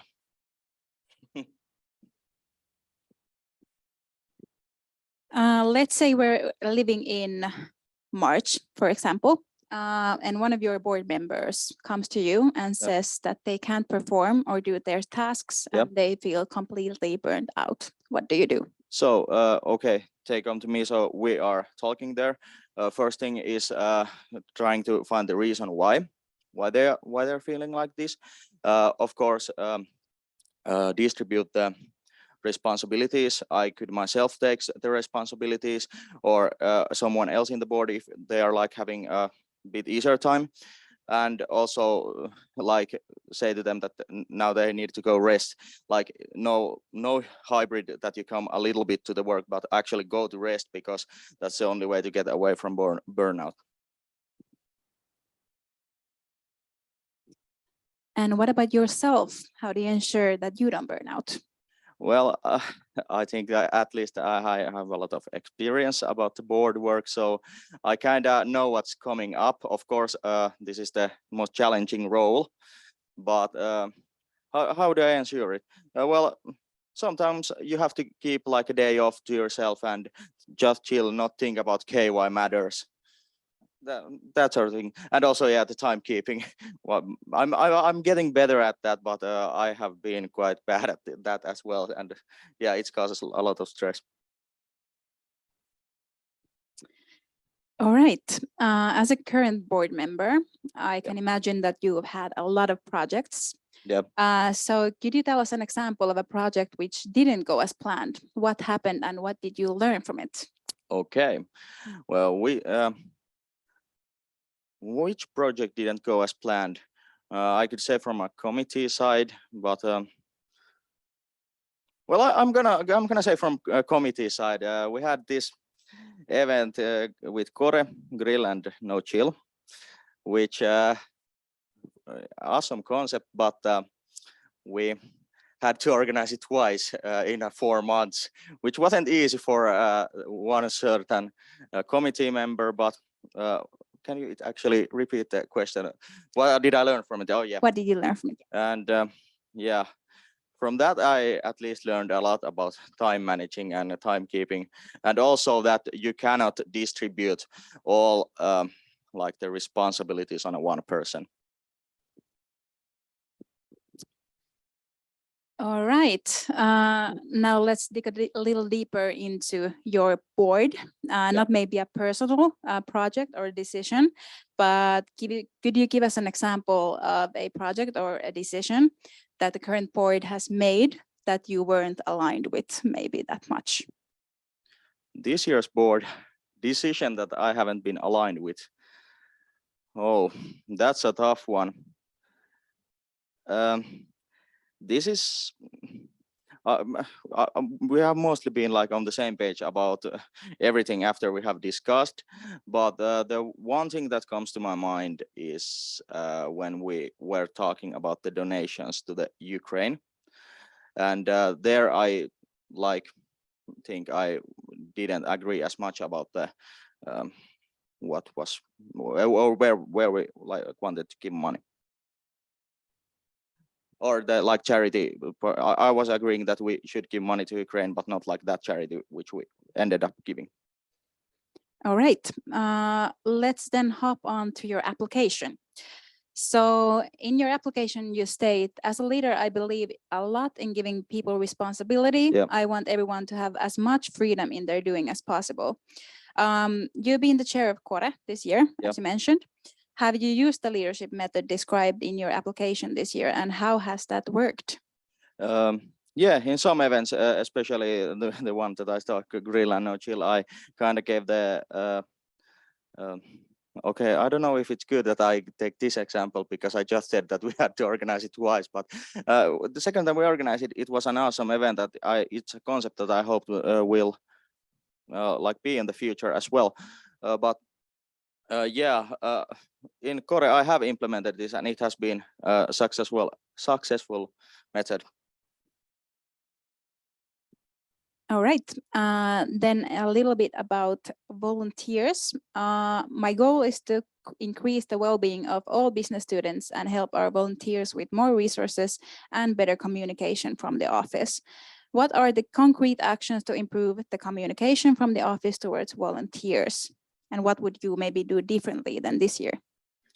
Well, like the communication from the office, because usually it's like one person sending one message to another person. So I think that we need to be very what is the word in English? Tarkkoja. Precise. Precise on how we communicate with our volunteers. We cannot get our own emotions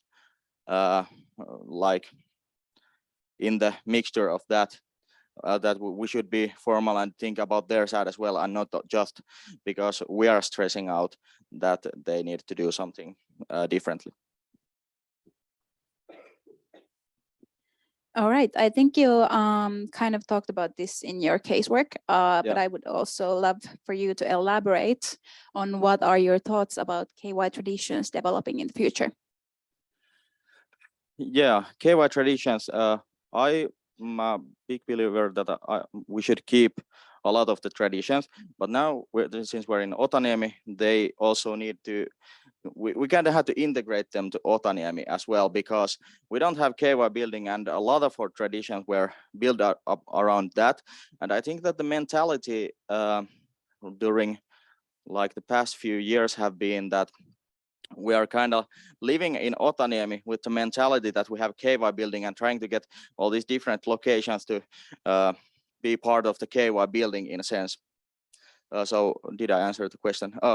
So traditions. So yeah, they're going to have to form to Otaniemi, but also many traditions will be kept because, well, we love our traditions at KY.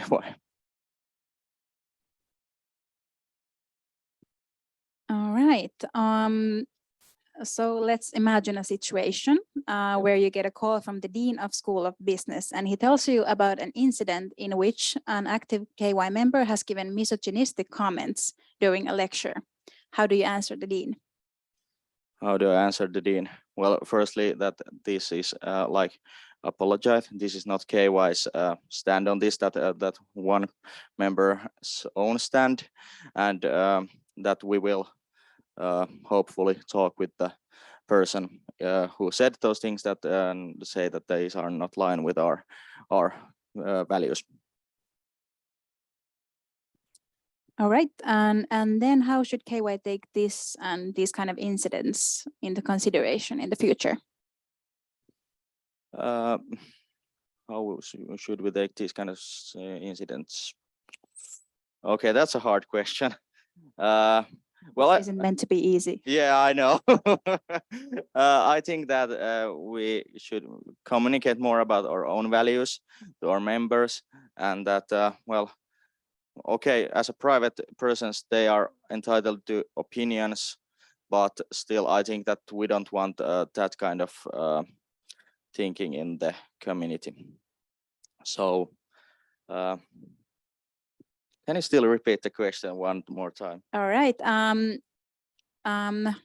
How should KY take this incident and these kinds of incidents into consideration in the future? Yeah, well, only thing I can come up with is that we need to be more proactive, that we communicate our own values to our members better. All right, I think we are done for now. Thank you, Oh, Mika. really? Yeah. Ah, this was actually fun. It haven't started yet. Oh no, thank you. All right, thank you. So then we'll have a short break. Shall we take the 10 minutes as planned, or? So we'll continue at 36.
All right, are we ready to continue? Yeah. Good. All right, let's then move on to the proper grilling. You have not seen anything yet. All right, so as the way of going forward is that I will present you with questions and I will target them at some of you, but feel free to complement each other's answers if you feel like it. But let's try to keep them relatively short, about 1 minute per question or so. Understood? And you will get maybe like a turn by raising your hand, whether I choose to let you speak or not. All right, but first we will have one question to all of you. So what would be your biggest strength as a chair? And who likes to start? Yeah, so I think my biggest strength is that I take everyone into account. Like I can work with all different kinds of people. So I think that is my biggest strength as a leader. My biggest strength is the ability to create a tight-knit team with the common goals.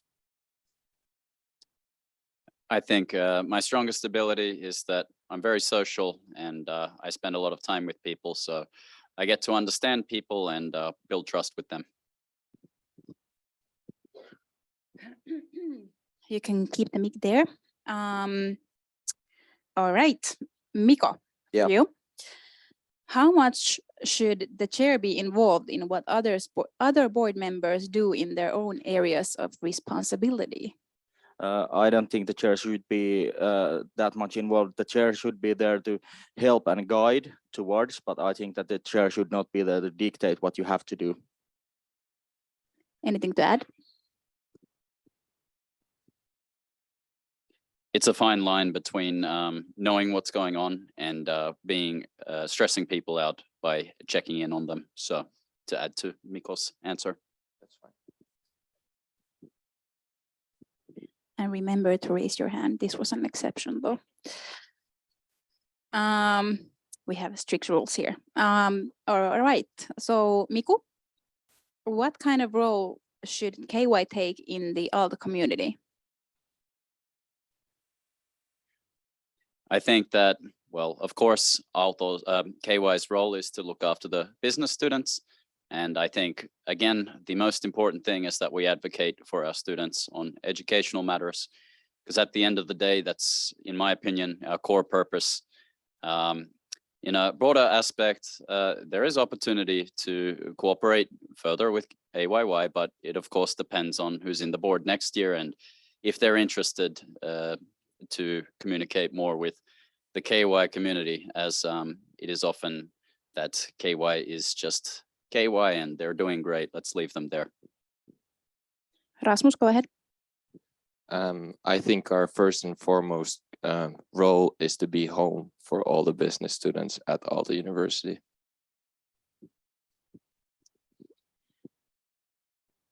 All right. Let's continue with Rasmus actually on that matter. What concrete steps will KY take to move towards this if you're elected as former of the board? To move towards what? In the sort of explain KY's role in Aalto community and what are the steps towards that or your goal? Okay. The first role is of course to be a home for business students, and the second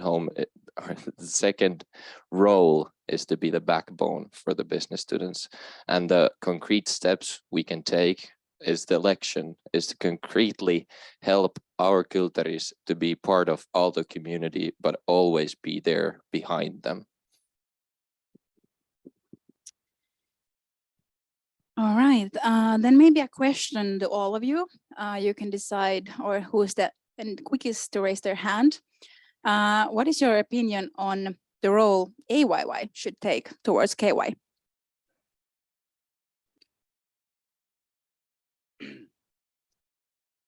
I believe that there's now a cooperative agreement with KY and AYY.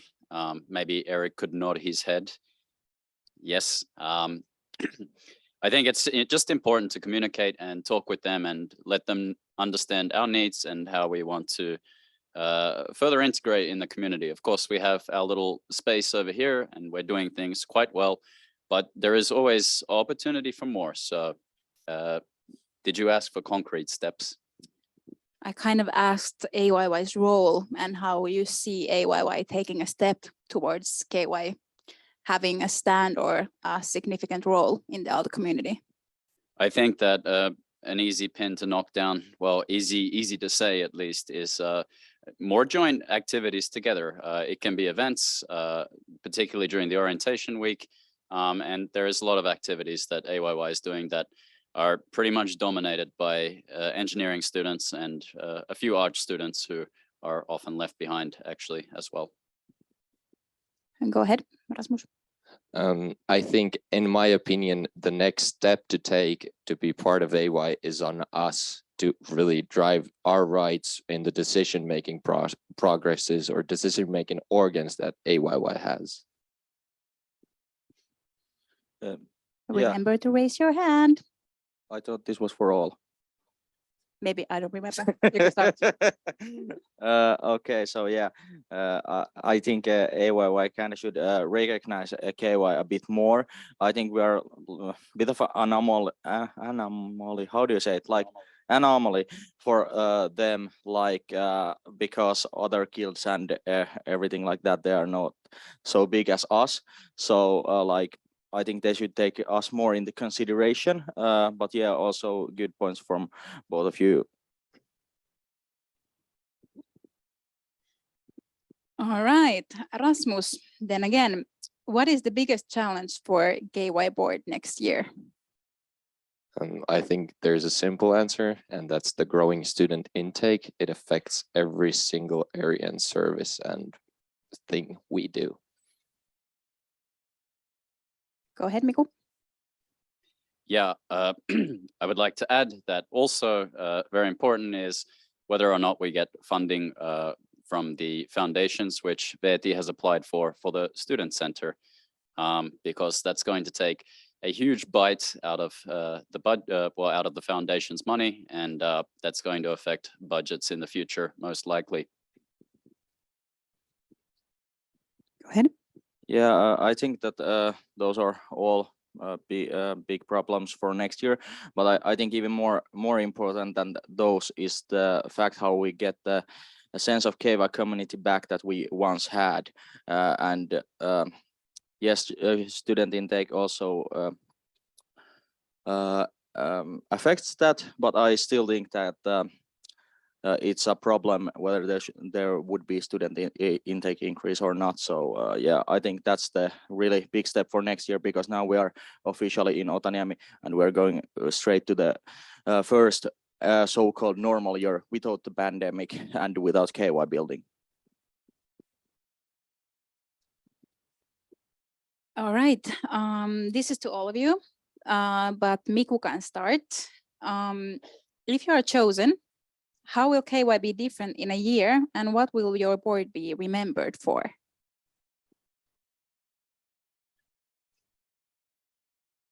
I think that KY will be different in a year because the well-being activities are going to be expanded.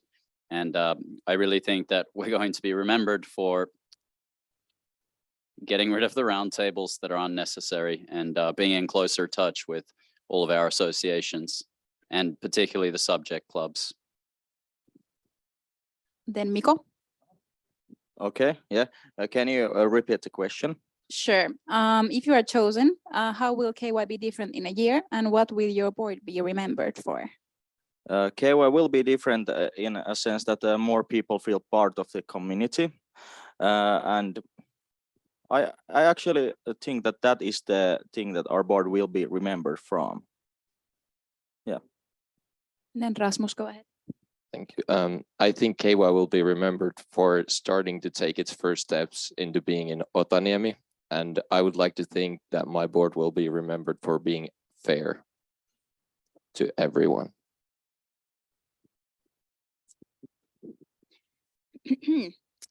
All right. Miko, what kind of things have you learned outside of KY that could help you in leading KY? Well, this is kind of funny example, but I was a substitute teacher for 5 years, so I have really worked with all kinds of people, and I can work with all kinds of people. I think that has given me like the most leadership experience out of anything in my life, and that would help because, like, yeah, I kind of answered that. Yeah. So are you comparing teaching kids to leading KY board? Well, at least sometimes during the night. Oh boy. All right, Rasmus, please describe the best leader you have had. What made them so great? My best leader I had was my basketball coach in high school. His name is Eero Leva. He's a great man. The qualities that made him the best was he defined clear goals for us, and he defined clear expectations. And if we succeeded those, he rewarded us by moving us up in the divisions.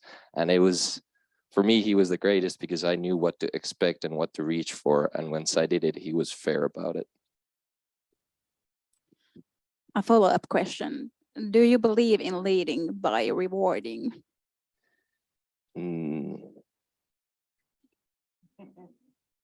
What do you mean by rewarding? I mean by that punish and reward, sort of, not punish maybe, but No. no whipping, but maybe like emphasizing the success and everything that your board has done well. Yes, I believe that once we've set our joint goals, once we achieve them, it's very important to celebrate them because that's when we feel the achievement of doing our things. All right, let's continue with Rasmus for a little bit more. I've heard this word goal quite a bit today. What is your biggest goal for next year if you were to be chosen as a leader?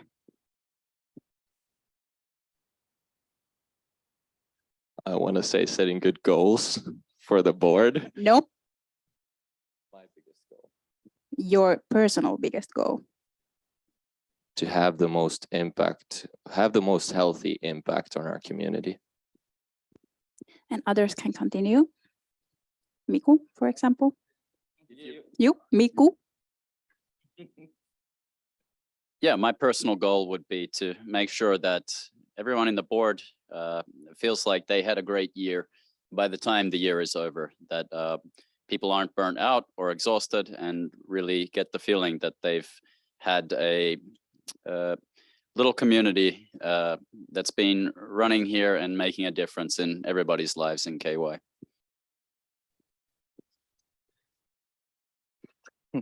Yeah, for me as well, that the board is doing well, that no one burns out, and that they actually have a meaningful year together, and that they want to stay in contact after the year so that they are like tight little group. All right, maybe coming back to Miku and Miko, you talked a lot about making your board feel good and kind of enabling their work to be done as best as possible. But I would like to hear some sort of more what's in it for you. Well, what's in it for me that the board is doing well? Yeah, but I would like to Or- be, if you would be more kind of think about yourself, be a little bit more selfish, Yeah. say. What's in it for you rather than anything else than the board's well-being? And the question was the original. Original question was, what's your personal biggest goal for the upcoming year? Oh yeah, personal biggest goal. To have a great year, to have extremely fun, and make KY a place for everyone, so that also I can enjoy it in the future. I hope that's selfish enough. Good, let me go. For me personally, I feel like this year I've definitely been very much overloaded. So personally, I'm looking forward to being able to focus all of my efforts in a more concentrated way and to see how much I can achieve in the community. But I think that's also my own personal goal, to see what I can do. All right, then let's continue with Miku on that matter. As you have been talking and mentioned that you've been quite active this year, is it possible for you to concentrate only on one thing, so small as being the chair of the board? Is there something you can think of that could take your concentration away from leading the board? I think that this year, this will be my whole focus. And of course, there's things that can take my concentration away. But now that I'm going to have a little bit more time in the evenings, I can get back to my hobbies, continue exercising, looking after my personal health a little bit more. And I think that makes a huge difference in my personal concentration when I'm at work, and allows me to focus and I guess do the things that I'm supposed to do, rather than being pushed from one task to the other and getting it done because I have to get it done. I feel like I'll have a lot more energy and at times a lot more excitement than I have had in some of the more stressful moments of this year. All right, then actually we can continue with you. So what is the role of Proppa and the students studying on Mikkeli campus in the KY community? Proppa, finally. So Proppa's role is, of course, to be the international campus. And I believe that this year there is actually more international students than Finnish students there, or at least have a very international background. I believe that Proppa needs to some extent be given their own hands to drive the wheel with some guidance from KY. It doesn't work to be over here and then go to Proppa a couple times a year and start telling everyone what to do, because that doesn't work for anybody. It's just like this random boogeyman coming over and trying to dictate how everything works. So I think that strong communication with the community is really important, and ensuring that Proppa is able to participate in KY events as well. And in 2018, it was very common that people would come to KY for events, but it has dropped off a lot. So one concrete idea would be just to provide a little list of suggested events that Proppa members can come to, send them to Proppa at the start of the year. And that way they can, we can even put aside a quota for some of them. That way Proppa gets the opportunity to integrate more in the community, but still gets to have their own sort of show in Mikkeli. All right, thank you. We can continue on that matter with Miko, for example.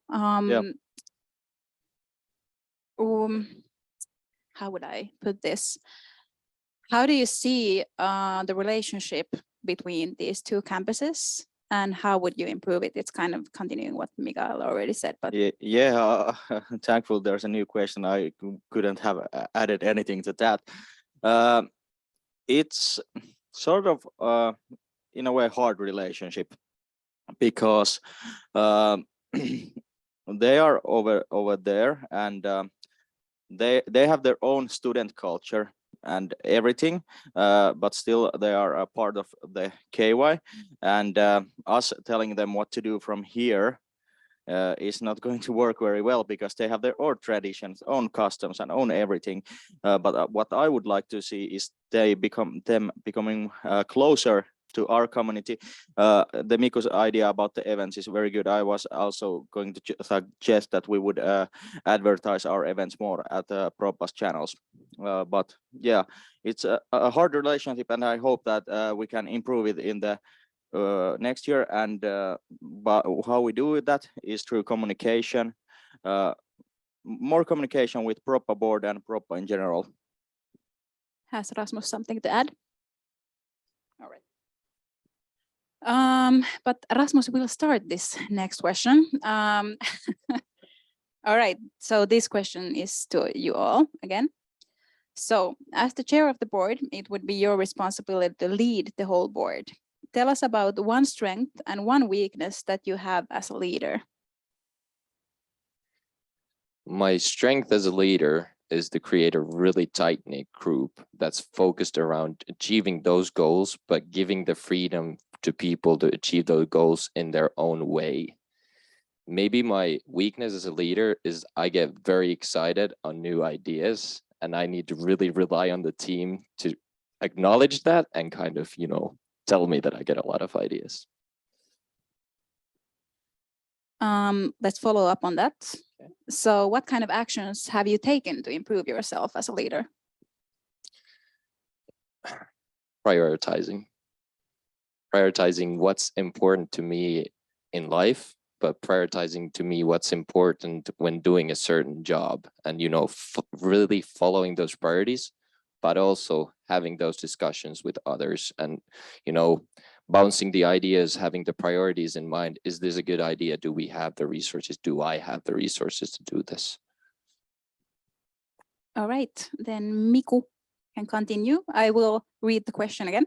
So as chair of the board, it would be your responsibility to lead the whole board. Tell us about one strength and one weakness that you have as a leader.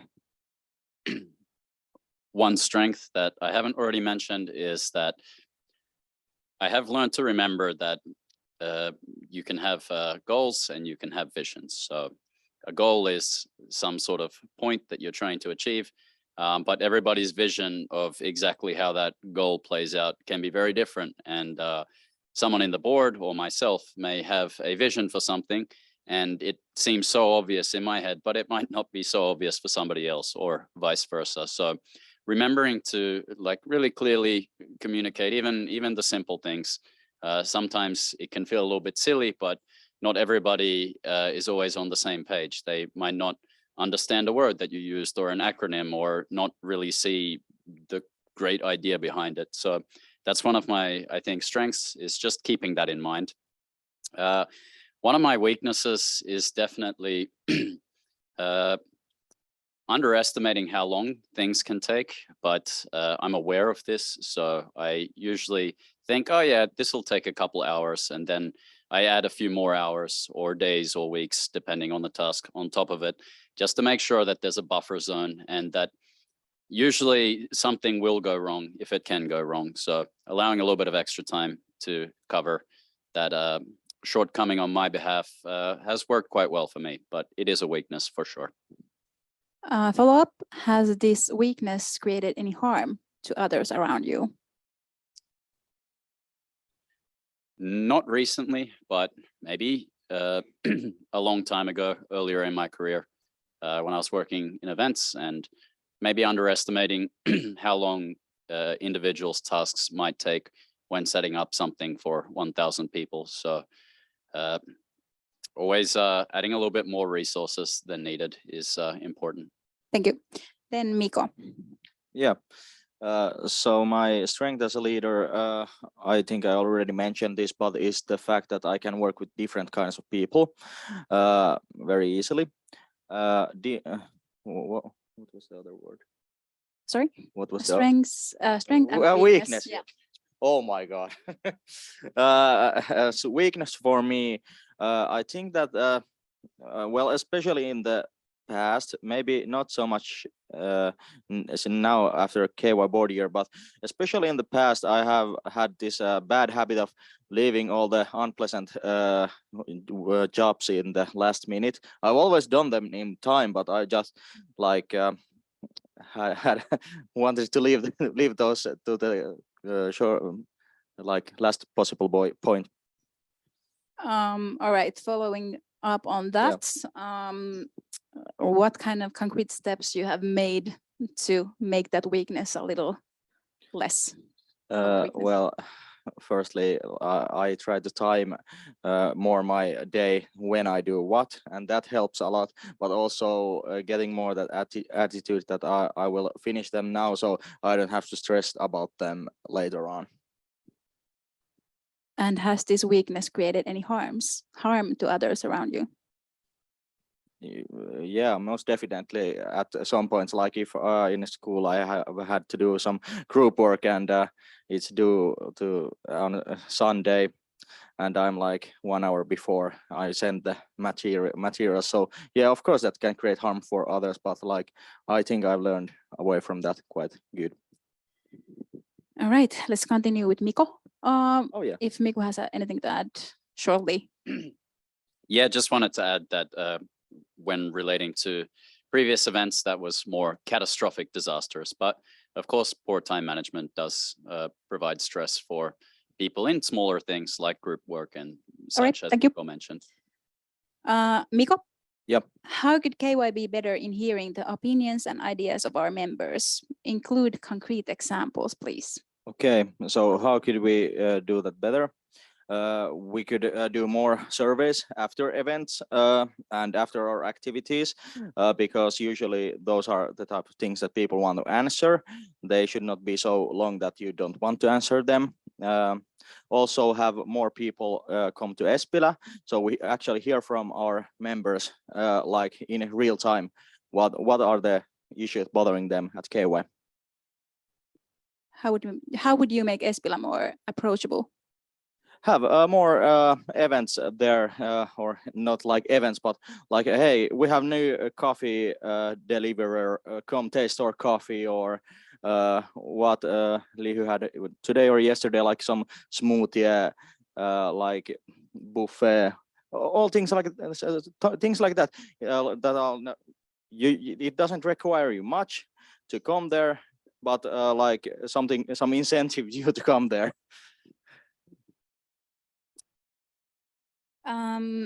All right, Rasmus. What is the relationship between volunteers and the KY board? Is there something to improve? The relationship has two sides. First is to set the boundaries for the volunteers to work in. And after that, it's to help the volunteers work in those boundaries. I think there is a lot to be improved on the communication that the role is this, because I don't think not a lot of our volunteers know that the board is there to help them. We might not have the resources ourselves, but we have the resource to show you the better way, to show you where you can find the information or help. Go ahead, Miku. I want to add that decisions that KY makes, volunteers really need to be kept in mind. For example, changing to a vegetarian option, I think it's great, but also important to think, how is this going to affect people when preparing things for events and so forth? Good. Then actually, Miku, you can continue. How do you understand the term societal impact or societal impact? I'm not sure how to pronounce it. In the KY context, what does it mean to you and how should it be done? I think for me, societal impact first starts with our members. We have a huge community and it's enough people to make a big difference, at least in this region and in the future when people move away in other areas. So the societal impact from our side is that, okay, we have a code of conduct and we have a very safe and respectful community.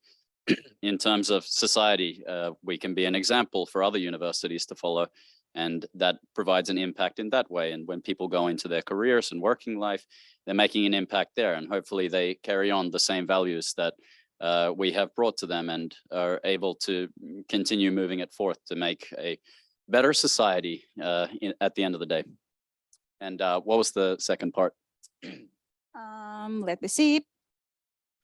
It was, what does it mean to you, and how should it be done? But I think, yeah. Well, how it should be done, I think, is exactly as I mentioned, is to keep being an example and stay ahead of the times. Things change very quickly. What was okay 20 years ago is definitely not okay now. And things like that are going to continue to change in the future. So it's important to update songbooks and things like this, codes of conduct and so forth to adapt. All right, thank you.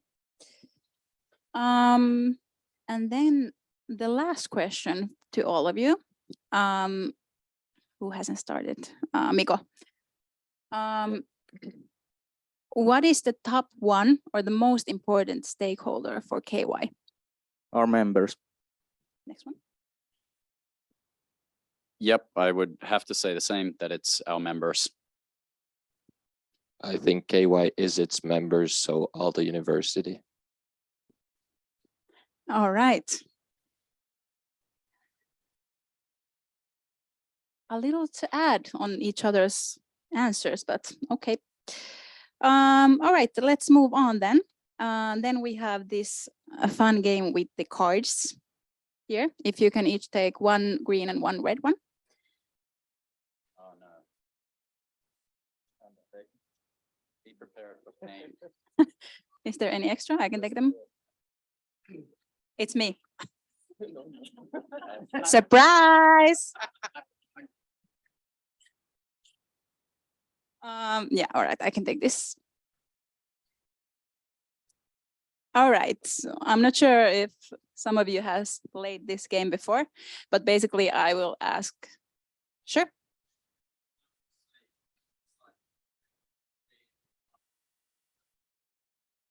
Sure, a good point. So basically, let's keep the cards in the same hands. Good, well done. So basically I will ask a question and you will answer yes, which is the green one, surprise, and the red is the no.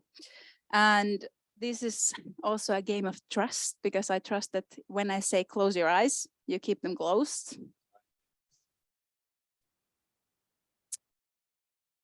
Good. And after all the yes or no questions, all of you have 1 minute that you can use to justify or clarify any of the yes or no answers if you want to, but only one. Understood? Good. All right. And then maybe I'll ask to elaborate if I want to. Okay, first, organizing events is the most important thing that KY does for its members. Rasmus, why so?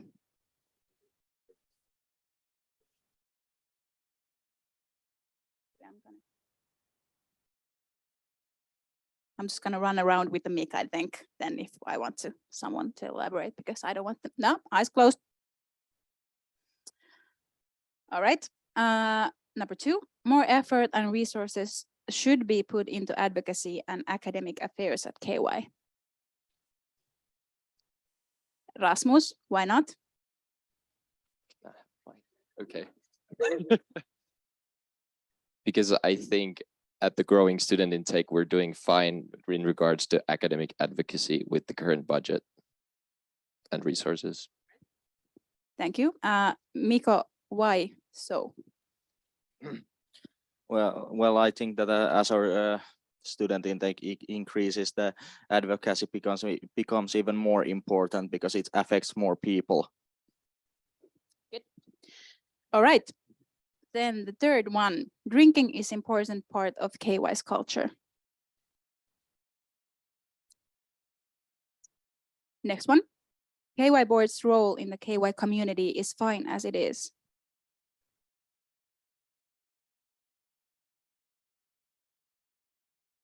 Miku, why so? Can I open my eyes while answering? You can lower the cards, other ones. What was the question? Sorry. KY board's role in the KY community is fine as it is. I think that we have the ingredients for success. We just don't necessarily have the recipe, and it's going to be continuous development forever, probably, or as long as KY exists. So, Eyes closed. KY should put more effort into establishing and maintaining relationships with other associations at AYY. Next one, KY should focus on recruiting new students from upper secondary schools to ensure our status as a desirable school and to ensure a diverse student base. I'm losing my English here. Oh no. Yes, no, yeah. All right, let's go again. Yeah, sure. Okay, let's do them quickly. KY should put more effort into establishing and maintaining relationships with other associations at AYY. Good. And then KY should focus on recruiting new students from upper secondary schools to ensure our status as a desirable school and to ensure a diverse student base. Next one. If I'm not elected as the former of the board, I will still apply to be a board member. Next one and the last one, I think I am the best candidate for a former of the board. All right, you can open your eyes. Thank you. Let's give them an applause at this point.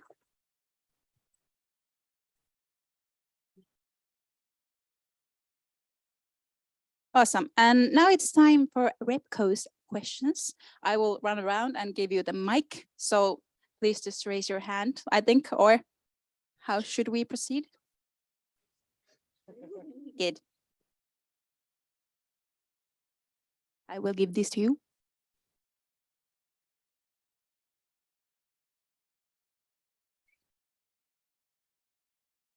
Okay, so I have this targeted question to Mikko. You mentioned quite a few times that you would emphasize most the well-being of your board, but still when talking about the resources, you think it's an option to cut down the summer payments for the board members, which have been fought very hard to get. Is that supporting the well-being of your board to have it as an option to take their summer salary? No, and the idea behind putting it there was just like to show that we can do cuts like everywhere, and that's like a new thing that we have now tried. I think it's very good because at least it was very beneficial for my well-being, and I would love to keep it. But if it comes to the situation where we don't have enough resources or enough money, then we have to start looking for that kinds of cuts, and then it will affect things such as well-being. But no, I would definitely not want that. Hopefully I answered your question. I'd have a question for one each for all of you. Can I ask like all three one question? So if I start with Miku, the other two candidates have a year at the office behind them. You don't. Do you see this as an advantage or disadvantage, and why? And how does that affect your year or your role as a former of the board? This is a bit of a cop-out, but it has some advantages and some disadvantages. So I'll start with the disadvantages that, yeah, of course, I have less experience with understanding how the day-to-day activities work in the board, and a little bit less knowledge on the specifics of how each role functions. I have made efforts to learn as much as I can in the last year, but what I will say is that nobody knows everything, and not everybody has the solution for everything. And some things you're just going to learn on the job. And I believe that with plenty of focus and a nice testament and good communication with the old board and the old, I guess, employees, I will be able to learn. It's a basic part of starting any job. Thank you. Mikko, you talked about we need needing to reach more people in our member base. And you mentioned as concrete examples, sending forms after events and talking to people who come to Espila. What about those who don't go to events and who don't come to Espila because they feel like they can't? Yeah, that's a good question. And like I said in the cases that I would want more people to be part of KY community, because I see that the visible part of KY has become smaller and smaller from the days I started studies. So I must be honest, I don't have like a good solution that, but I think the best solution is to get more people involved in the community, and through that resolve that. How? Well, how get more people into the community? Well, I had the programs, and then I think everything comes from like orientation and tutoring, that we create a culture where you don't have to be like some very active member of the community to feel part of the community. So that's a really tough question, and it needs a lot of work in different areas, but I think that we need to start somewhere. All right. Hopefully I answered your question. Thank you. And Rasmus, you talk a lot about goals. We've heard that word a lot from you. What happens if goals aren't reached? How do you react, and what steps do you take as a chair of board? When it's setting those goals, it's important to set them together, goals. But for each sector and each board member, it's important to divide those goals into sub-goals, into sub-objectives that you're supposed to reach for. And through discussion on reaching those, we can figure out if a goal is too far out to reach. And then we need to have a bigger discussion on moving that goal closer to us, because essentially we want to achieve those goals, and it's okay to bring them closer as long as we achieve them, because the feeling of achievement comes from small goals too. So let's talk about one of the Juhana. Let's talk about one of the key words and most popular words today, that being well-being, and this is for Rasmus. You said that well-being has to be incorporated in every single action that the board takes, but often if you want to achieve something, it has to be achievable and practical. Do you have any standards or anything you have really looking into when thinking about well-being, or is it just something that has to be everywhere for the sake of it? I'm going to start with well-being doesn't have to be everything everywhere for the sake of it. It has to be there so that we can operate. Well, when talking about well-being, do you want concrete ways on how to create it? Okay, it starts with the goals. But after the goals, we have expectations of what we expect you to do when reaching for those goals. And when creating those expectations, they're joint expectations. And if you notice that you're going outside of those expectations, as in doing more than you're supposed to do and doing more than we're expected of you to do, then we need to talk about it and kind of take off the throttle and, look at the goal. If we can't do it in the expected time, take the goal closer. Those kind of concrete methods of really setting the expectation and then following up on it. Yes, I actually have a question for all of you, and it's a bit of a long question, so if you don't remember all of it, just ask me to repeat it. And so on. So as all of you talked a lot about the sense of belonging at KY, and there has been discussions about keeping up the sense of community at KY. What would be your one concrete action towards pluralizing the concept of KY so that every new student has the opportunity to define it for themselves? For me, it's to start with the services KY provides. And now I'm talking about services that include culture. I'm talking about services that include advocacy. I'm talking about services that include well-being. I'm talking about services that include benefits, and kind of making a table of them, of what you can get from KY, what we offer to you, and that kind of concrete clarification of what you belong to, whether you want it or not. And through that, people can see the benefit of belonging.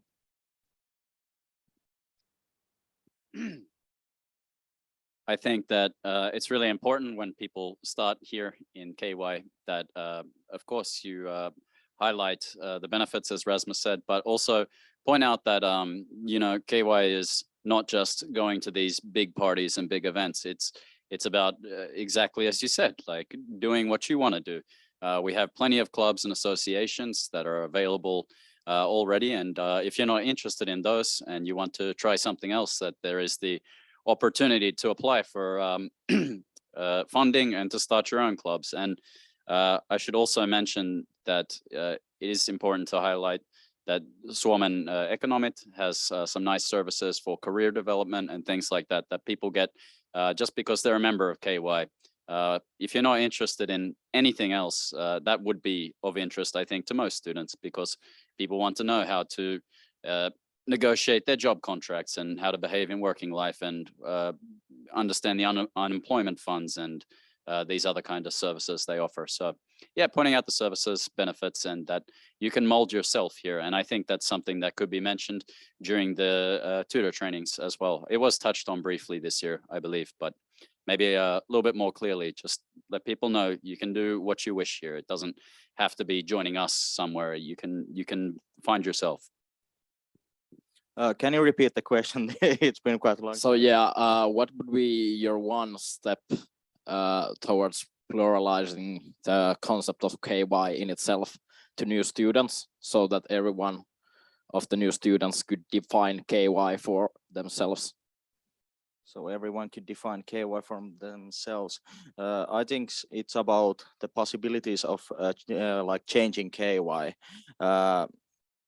Because if you don't have the feeling that you can change things, then you're never going to want to like apply somewhere or do anything towards the community. You need to have the feeling that you can make a difference. And I think that comes from orientation and how we do things, how we like show it in our action. If everywhere we are like, oh, these are traditions and everything has to be like this, then that will never happen. So we have to be like open for new ideas, and they need to see that we are open for new ideas.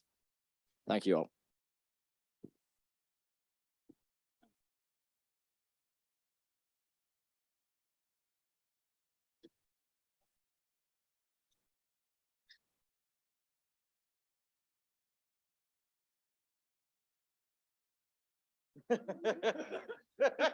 Yes.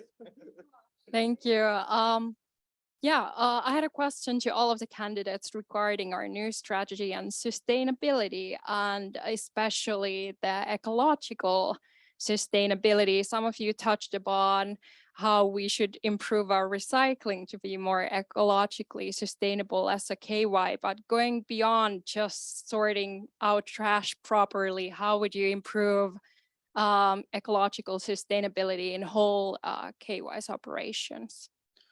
Okay, I think I can start. I think it should be emphasized more in the association trainings. Of course, we need to start the recycling, because after every event, all cans, all disposable, what is it called, plates and cups and everything are just thrown away. We should have like we should encourage our association more, like use the plates that you have in Saha or MMK, and we should also put like more resources in the tap, that we buy places that people want to use, not some places that have been like KY clean, as is the saying, but like more association training and more resources in the event spaces. I think now in 2022 we really should we need to get away from all those disposable plates and cups and such. Outside of the disposables things already mentioned, I think that there is opportunity to perhaps partner with a sustainable company and host some kind of workshop. They can benefit from that because they get to talk to students. We can look at our investments. Are they sustainable through the foundation? And we can also think about our partnerships and what our partners are doing to be sustainable. So that's sort of the wider thing, but maybe just promoting it a little bit more. We had KY had the Sustainability Week recently, which I think is nice. And I have seen other initiatives throughout the year to clean up Otaniemi. But I think it's just a topic that needs to be continuously talked about and mentioned during activities. Yes, I think that's about all I have to say. One really concrete step we could take is to have joint decorations for all of our associations. But then another concrete solution, or not a solution, well, a solution is to, in my opinion, we should create a sustainability task force to really find out where in our community we have the option of incentivizing that sustainable action. Yeah, I just wanted to add the KY clean is a big problem because quite often you will try and use the equipment that is in Saha, for example, and it's filthy and you have to try and wash it before all your guests come. And when you have hundreds of guests, it's not really feasible all the time with the current volunteer situation in some organizations. So more association training, as you mentioned. Do you want to add or you want to sketch the question then? Yeah, I have two questions. First is for Rasmus. You talked about being very good at building tightly knit groups. So can you give a concrete example of a group you have built? I would like to talk about the Fuxi team we had last year and how we won the award for Teekkaris against all the other guilds. And it's my personal best achievement because our Fuxi major, I think, told me that we won because we were so united. And that's awesome because there was 40 of us. Like, think about it. Okay, so how did you do it? With the common goals. We started with the common goals the year. And then with the no one left behind attitude. And that's, yeah, that's it. Thank you.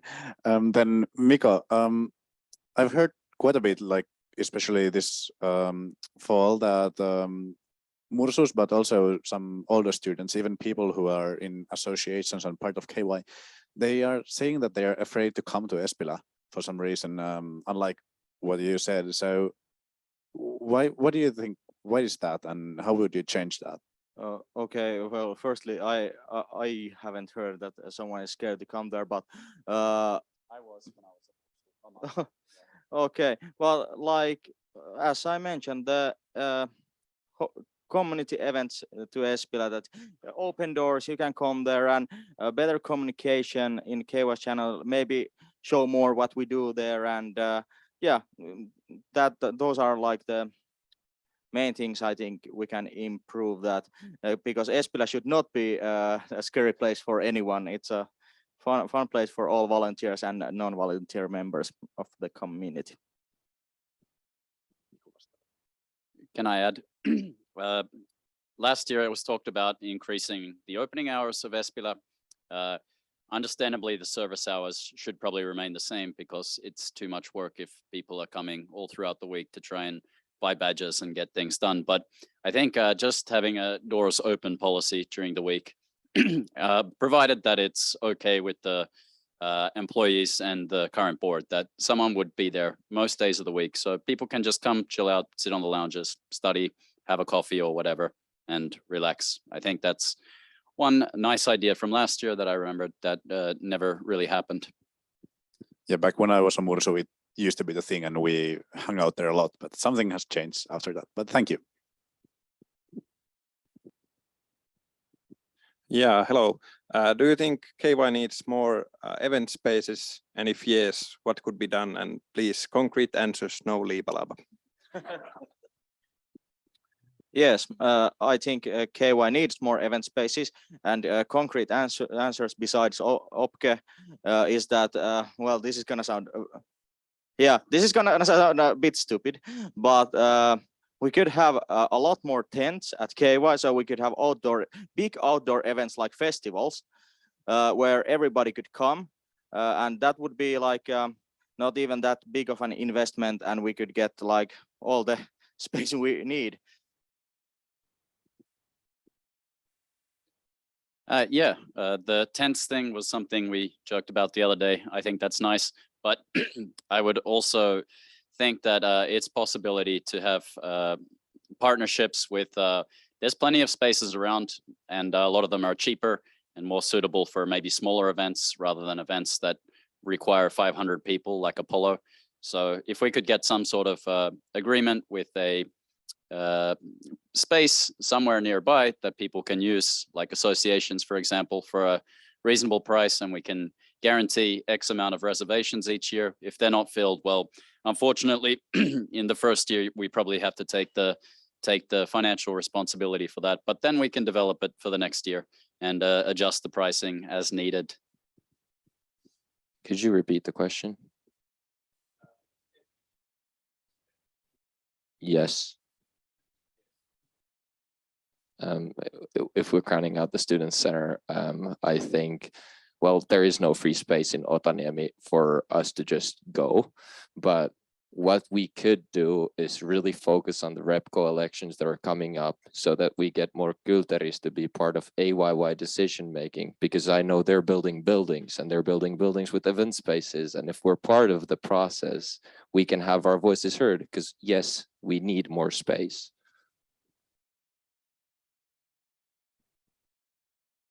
Hi, Rasse, just give the mic.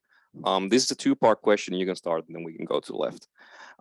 What is something that the head of the board, Topias, has done well this year? And is there something different that you would have done? I think Topias has done very great amongst our volunteers to create the feeling of belonging after COVID. Well, what I would do differently is probably where I would place Project X, but that's it. Yep, I talked to all the members of the board and asked around this topic, and the answer was quite unanimous, fortunately, that you really gave people a lot of trust and freedom on what to do, and you also made it okay to not always reach the goals. It's not the end of the world, so that was some nice things that I heard. I guess now I have to let the rabbit out of the cage and say that you did promise last year that you would open up Espila a little bit more, and it didn't happen. So maybe that's one thing to change, but overall, very good. Okay, now it's interesting to answer this question. Okay, let's start with the positive or good. This is going to be a lot more specific, but Topias has this amazing ability to like predict the need of the board, and it's amazing. If I would like think in the morning that, oh my God, we really need sandwiches at Aamukoulu, the sandwiches will already be there. So if I could have even 20% of that, I think my board, if I get selected, my board would be amazing. And I have no negative things to say about Topias. Only thing I would do differently is that I think the briefcases could be distributed a bit more evenly, and I think internationality and sustainability could be its own briefcases. But those are like no criticism towards Topias. Amazing leader.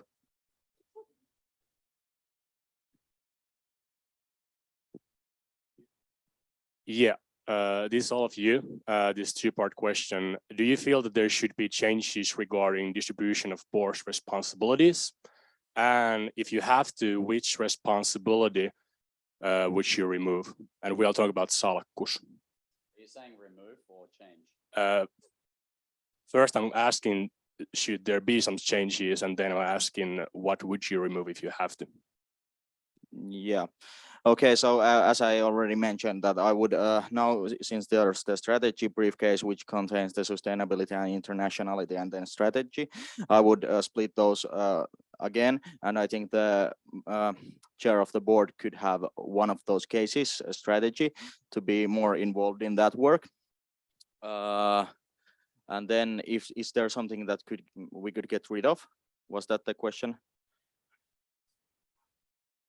If I have to pick up one, so it has to be something that doesn't.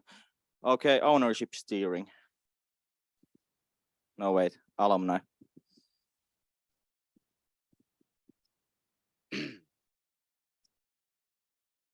I think that the alumni aspect, this is so hard. I think the alumni aspect could be shifted to somebody with maybe a little bit less work. Because alumni are really motivated and excited to do things, but nothing ever happens with them because they're living their lives, they're super busy, and that's challenging. Part two was what would I remove?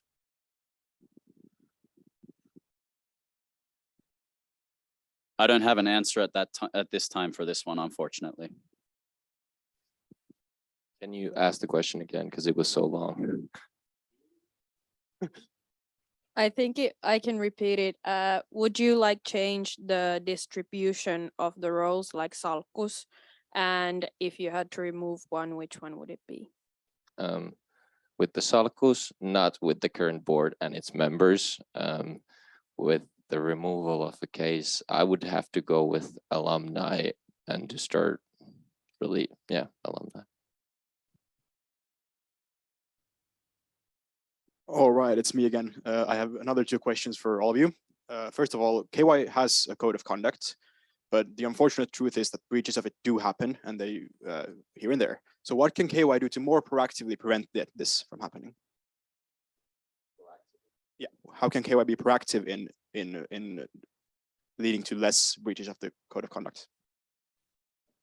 I think we need to inform more about the code of conduct, and through that, when we inform, we need to have direct channels on where people can contact, and then we have to have some kind of openness that there is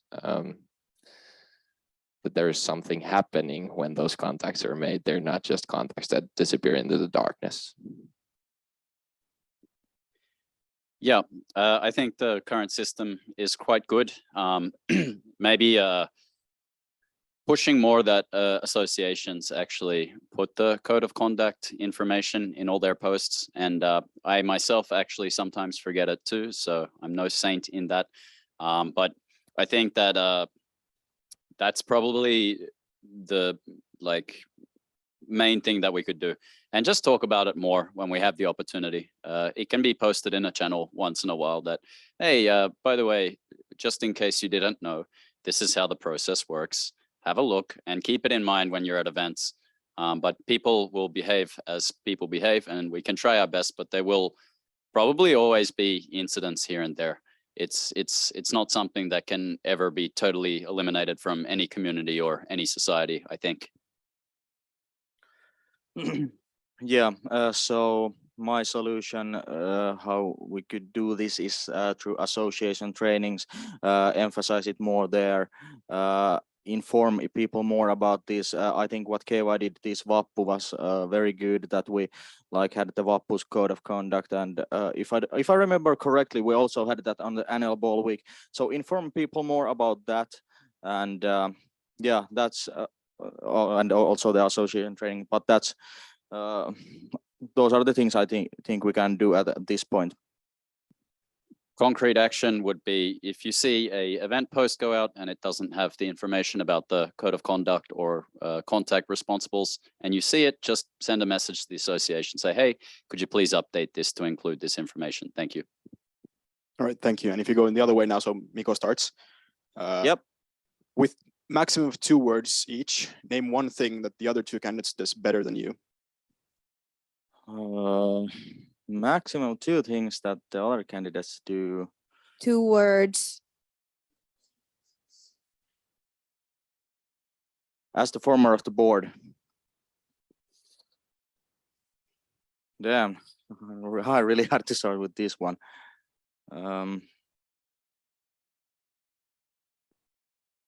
Sorry, I totally froze. Follow-up question. Is this like a personality trait, or is this like a knowledge-based thing? Okay. And I have to 2 from each, or like, okay.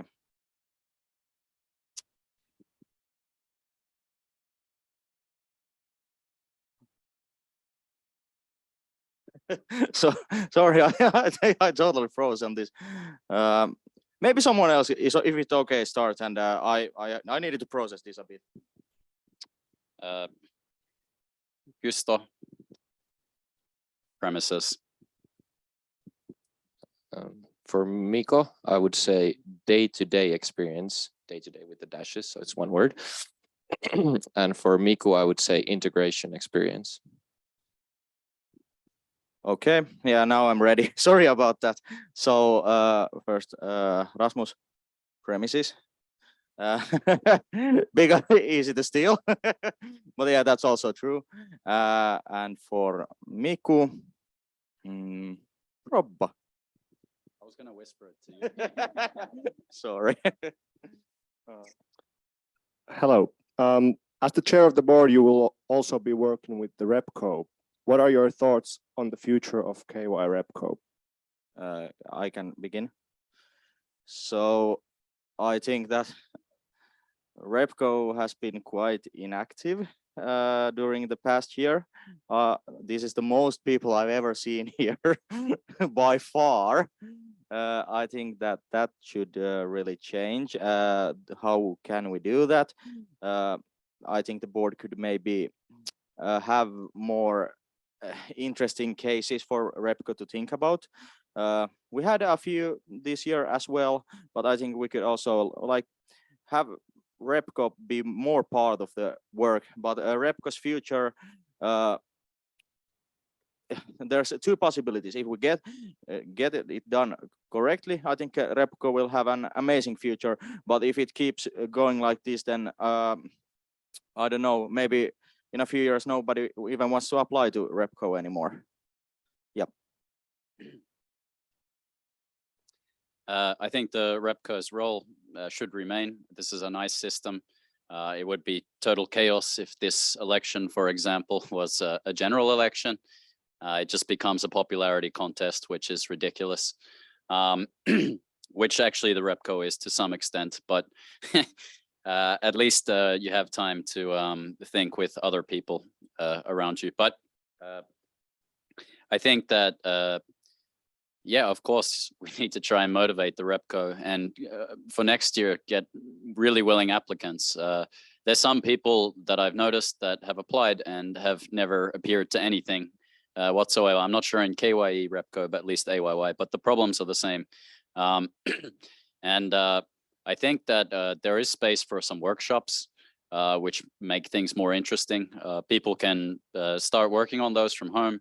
If you know, leave a section for everybody to fill out their little ideas and thoughts, and at least then you can see the people who are not even bothering and who are not interested. And in that case, you can reach out to them and ask them like, hey, noticed you haven't like been up to date with the RepCo. Why? Like, what can we do for you? And I think that there would be space in budgetary terms to try and do some fun activities together once in a while, even if it's just once a year, or some sort of real team building exercise right in the beginning. Can you repeat it? That was so long.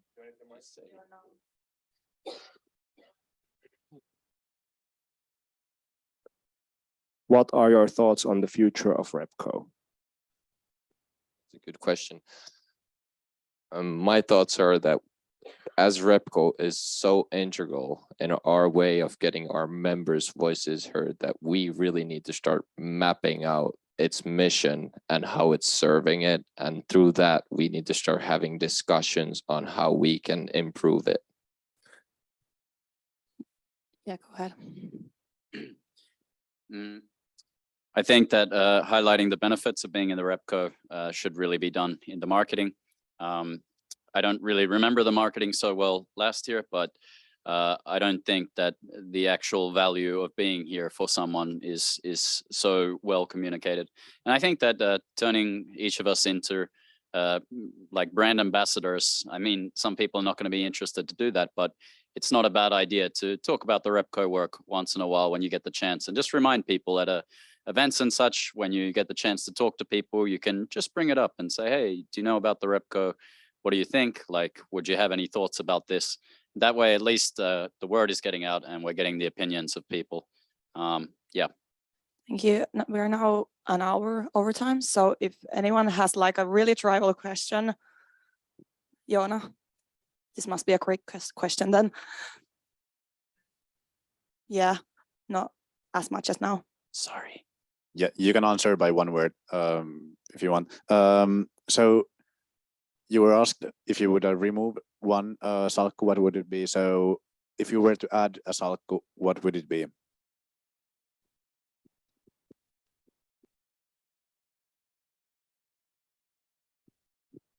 Sustainability. Damn, that's a good one. Sustainability. Or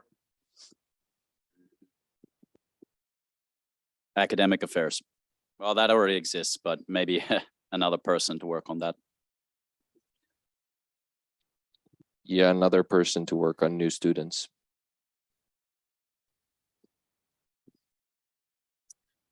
All right. Thank you, Repco, for your excellent questions. We are heading to an end. So the final question, as you can imagine, is why should you be chosen? Don't answer yet. You should have a 1-minute pitch of yourself. And if there's anyone willing to start, you can go ahead.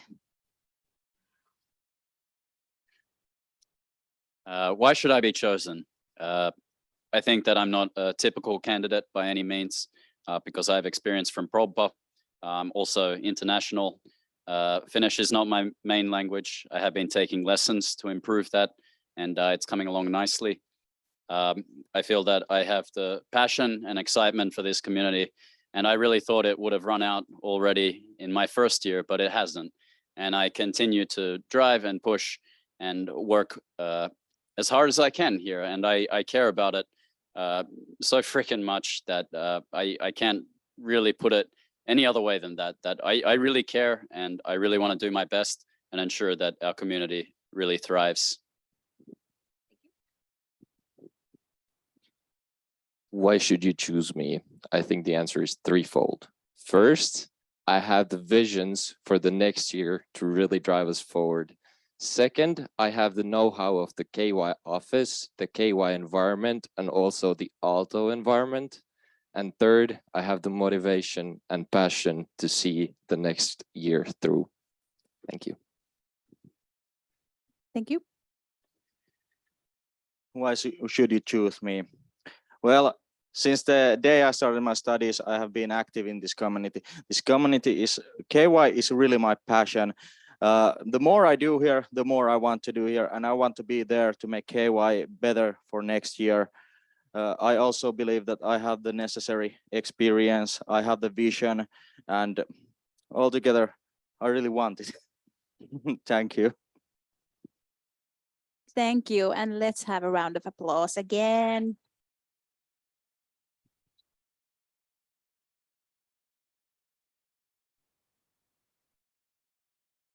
All right, this ends our panel discussion.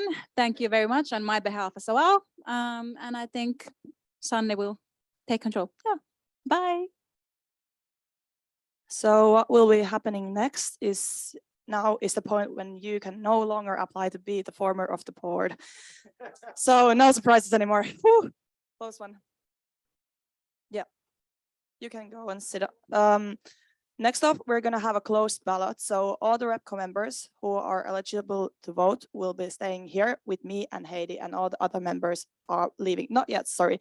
And what is going to happen is we're going to have the vote with these little paper thingies, and you're going to go to the voting booth, which is behind that little screen, and you're going to write the name of the candidate that you're voting for. Before that, we're going to have a discussion.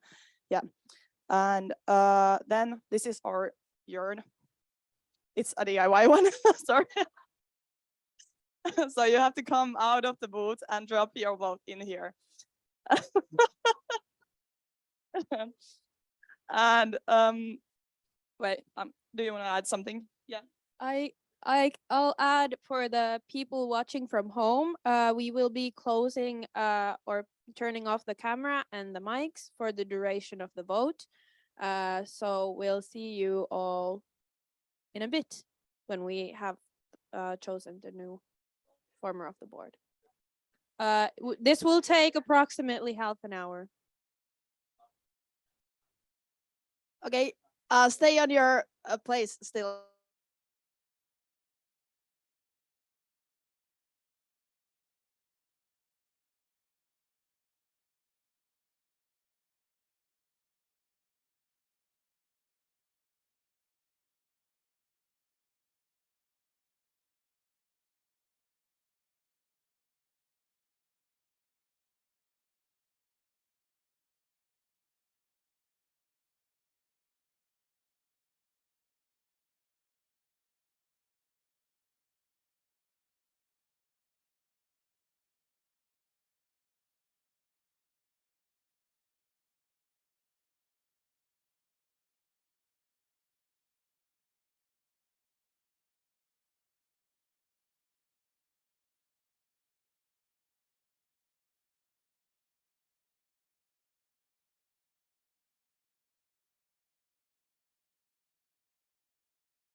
So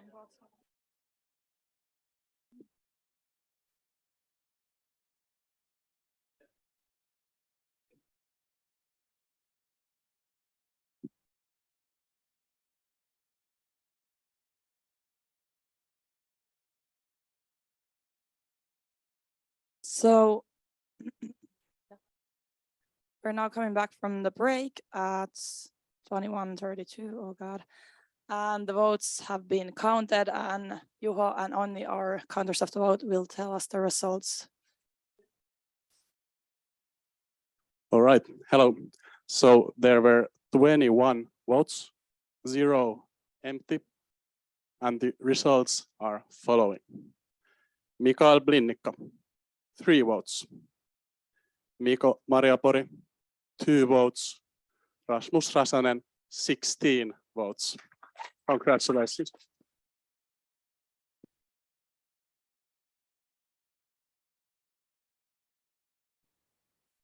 Thank you, Juho. Thank you, Onni.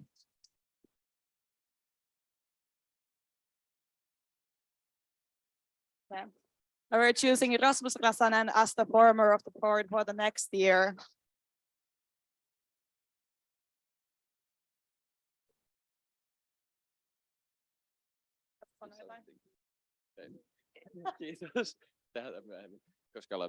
I'll keep this short and sweet.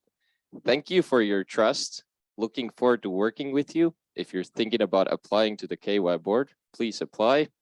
Let's go find those common goals together. Okay.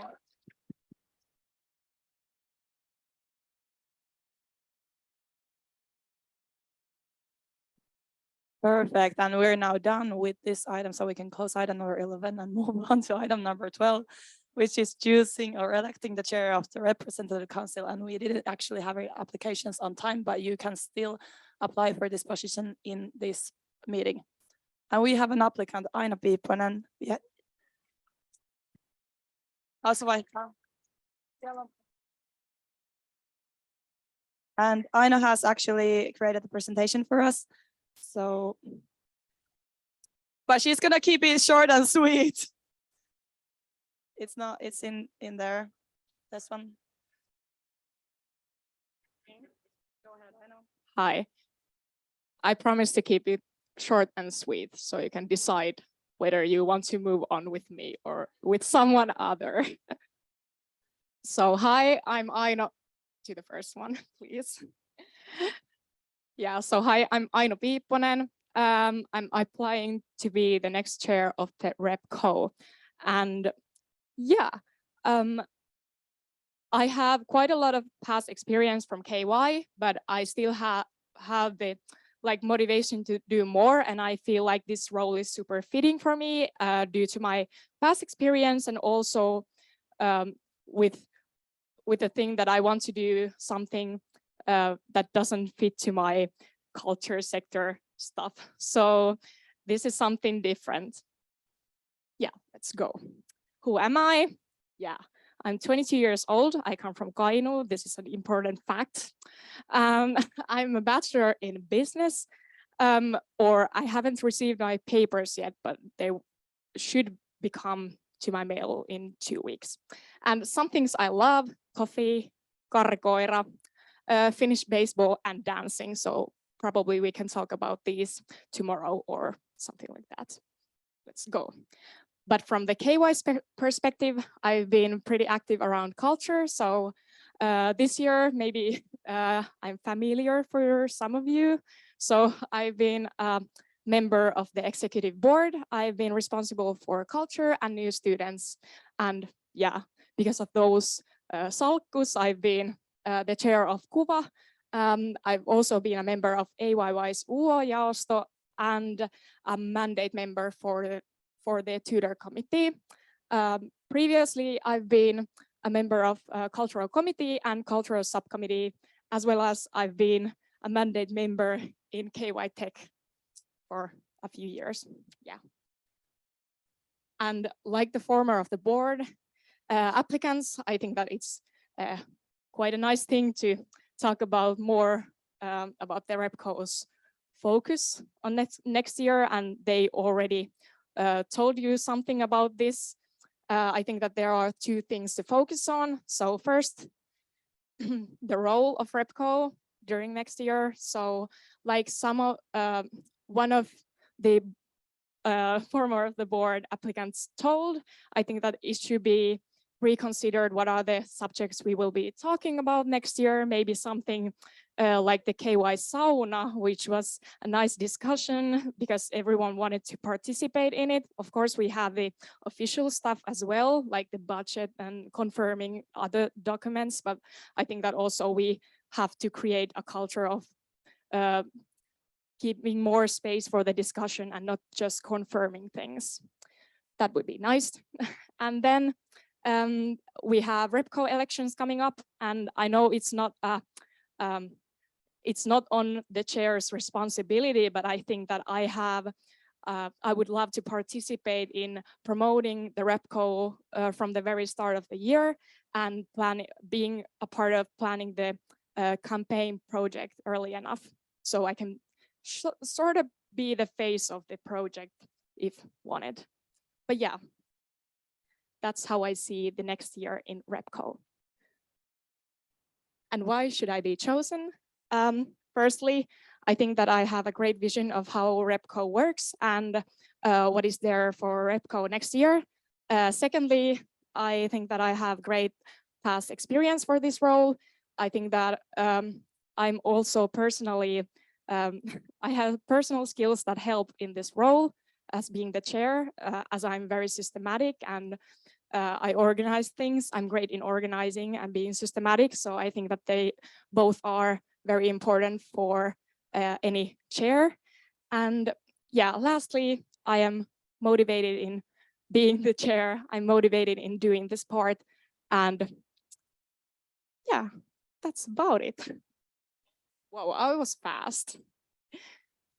Thank you. And if you want to remember something, you can maybe remember that I'm Aino and I'm from Kaino. It's like the most important thing about my personal brand. Yeah, and I'm supposed to grill you now for a bit, but I don't think that's very useful time or useful use of our time. I'm gonna ask you one question, that is, what are your strengths for this role? Like I said, I think that I have a great vision of what REPCO does and where it should be improved to. And I think also one of my strengths would be that I'm great in leading projects. So I think that the election campaign is a project, quite a bit of project, and I would love to be participating in it. And I think I have the skills to do it properly. And does anyone in the audience have a question? Yes. Thank you, Aino. Sorry guys, but I think this is really important. We are heading to a second term of this REPCO, and we have already seen that the active members there is not enough us. So do you have any concrete plans or the actions, like what would you do for this? Because this is really important. Or are you willing to like scrap the REPCO will you be the last chair of the REPCO? Will I make a statement? Or well, I hope not.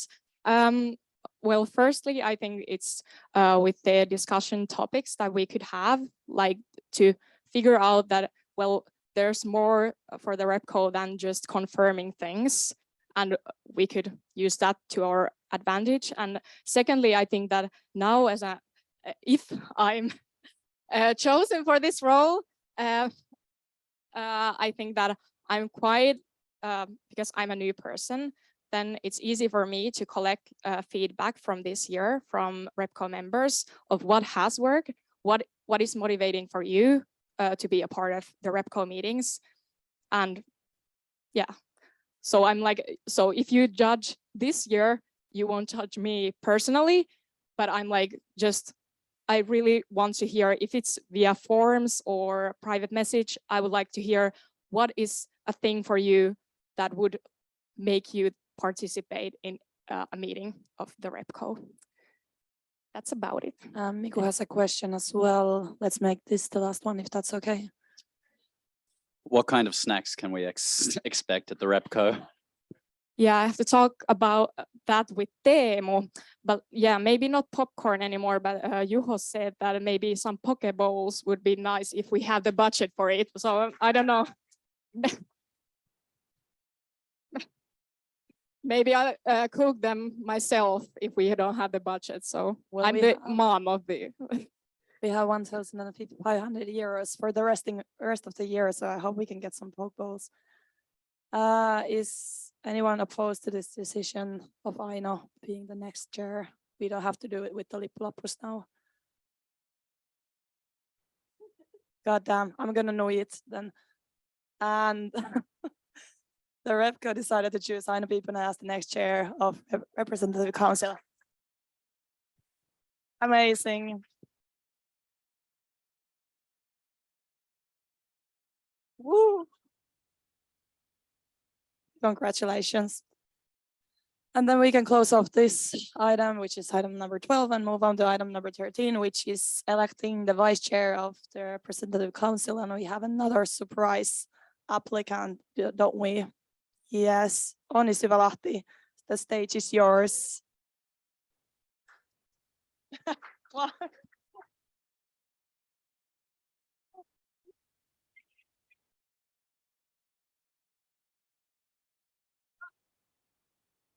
Can I get the clicker like the, okay.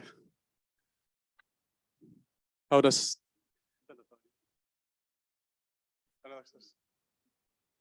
Okay, first I need to say that I was talking to Basin during the last break, and I realized that I shouldn't be using KY slides as I'm not part of KY office anymore, but I'm using them here. I'm sorry, but maybe after this presentation, I will be part of the office again. Okay, but for the next 20 minutes, I will be talking about myself. So one day I was scrolling through Yodel and I came across this ad. It says, Onni, etsitkö töitä? It means, Onni, are you looking for a job? Well, actually I am, because I am applying to be the vice chair of Repco 2023. Okay, who am I? I grew up in Turku. I went to musical school. I played piano and sang in a choir. Then I moved here and I'm a 5th year ISM student, and sorry for the old logo. During my free time, I like to lift weights. That's actually not me. Okay, now briefly my KY journey. In 2019, I started in a subcommittee board. I was the vice chair of KY sub, so I know quite a bit about vice chairing. I was also singing at the KY male choir Kyl. Here are some pictures, nice. Okay, 2020, I started at KY Beppo. I was the chairman, so I dropped the vice there. Then I was a Kita member in KY Spexi. We organized inner events. I was part of Goodbye KY committee. I was the decorations responsible, but unfortunately we didn't get to organize anything. Then I was a bachelor's tutor, and last but not least, I started working at KY office as a real estate assistant. So I actually was responsible for the snacks during that time. I also drove van, fixed things, and did some administrative tasks and learned a lot about KY office. 21, 22, I applied to cultural committee Kuva. I was the Mursujuhla responsible, and in the middle of the year, I got the honor to become the next culture producer. There's Kuva, there's another Kuva.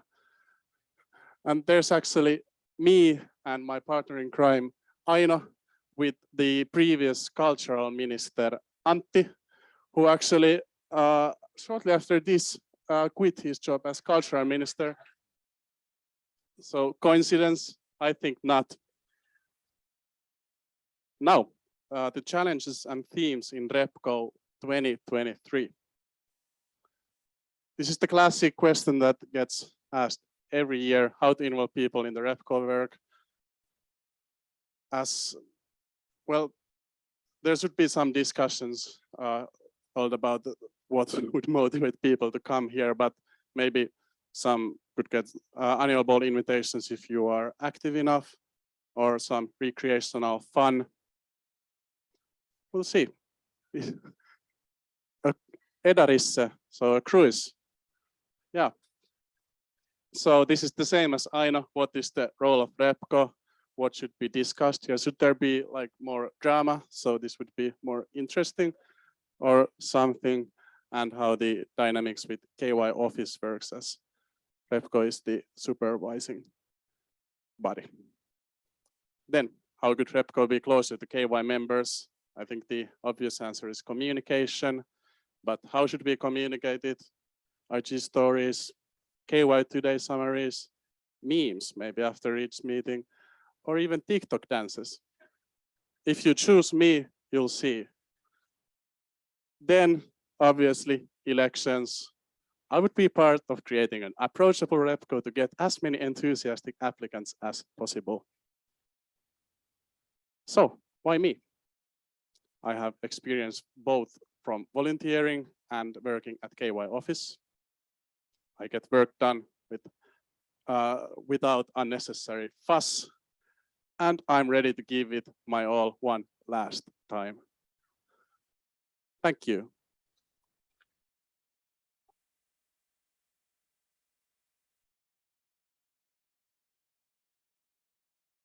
Thank you, Onni. I'm gonna ask you the same question, a grilling one, that I know. What would be your strengths for this role? Okay, firstly, I know how to work with Aino. So we are, yeah. And then my experience, I know KY office, but also my curiosity, because I don't know much about Repco and I'm eager to learn more about Repco. So I would do my best. That's enough. Do we have any questions from the audience? Juho, God damn. Thank you. As the what's it called? As the youngest student here, when it comes to school years, I'm really interested that you're a 5th year student and Aino is a 4th year student. How are you going to involve the young generations when it comes to next year's elections? As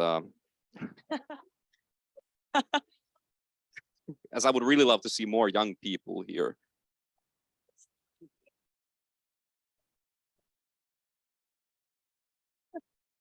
Ja yleisö kohahtaa.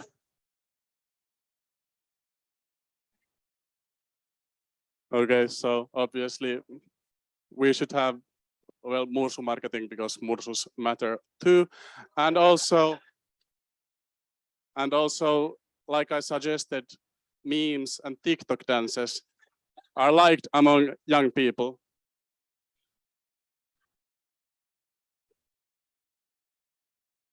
Miku, question. Will you be able to deliver Repco information in the same hilarious way in your time during the vice chair? I'll try. I'm excited. Yeah, Kim, thank you.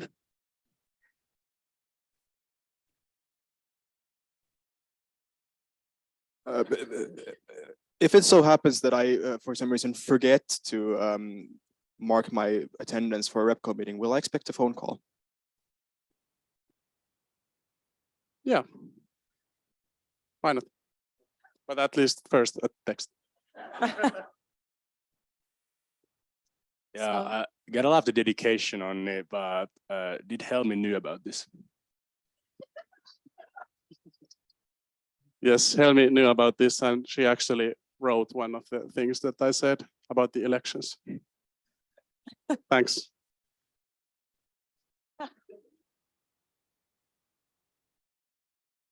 Are we good with the questions? And once again, we don't need to pull up since there's only one candidate. So does anyone oppose this decision? Oh my God, no. So we can select Onni Syvälahti as the next vice chair of Repco. Congratulations, Onni.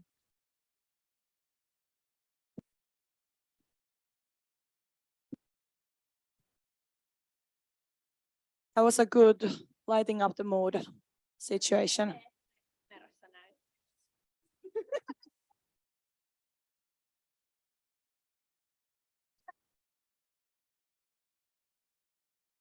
Good job, Aina. Good job, Onni. Good job, Rosse.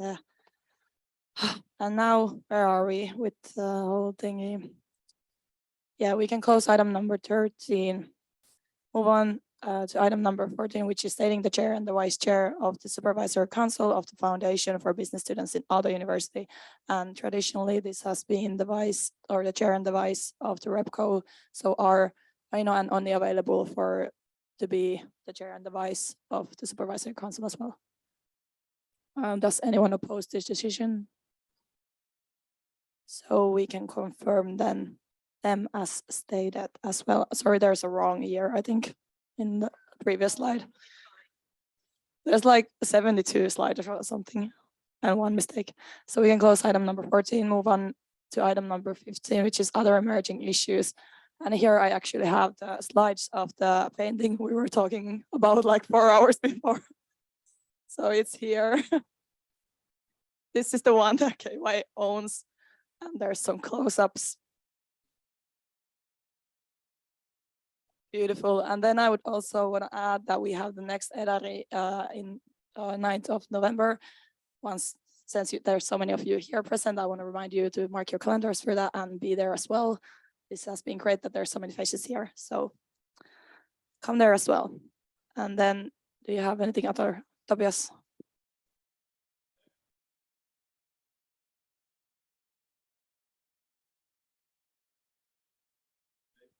So the board panel is next Thursday, 4th. Yeah. And that's going to be streamed as well. 3rd. 3rd of November. Okay, sorry, miscommunications. But that's going to be streamed as well. So you can be present or you can be with the stream, I think, yeah. Anything else? No, we can close item number 15. And then open item number 16, which is closing of the meeting. It is now, what is it? 54, and I'm closing the meeting and closing item number 16 altogether. Thank you for the meeting.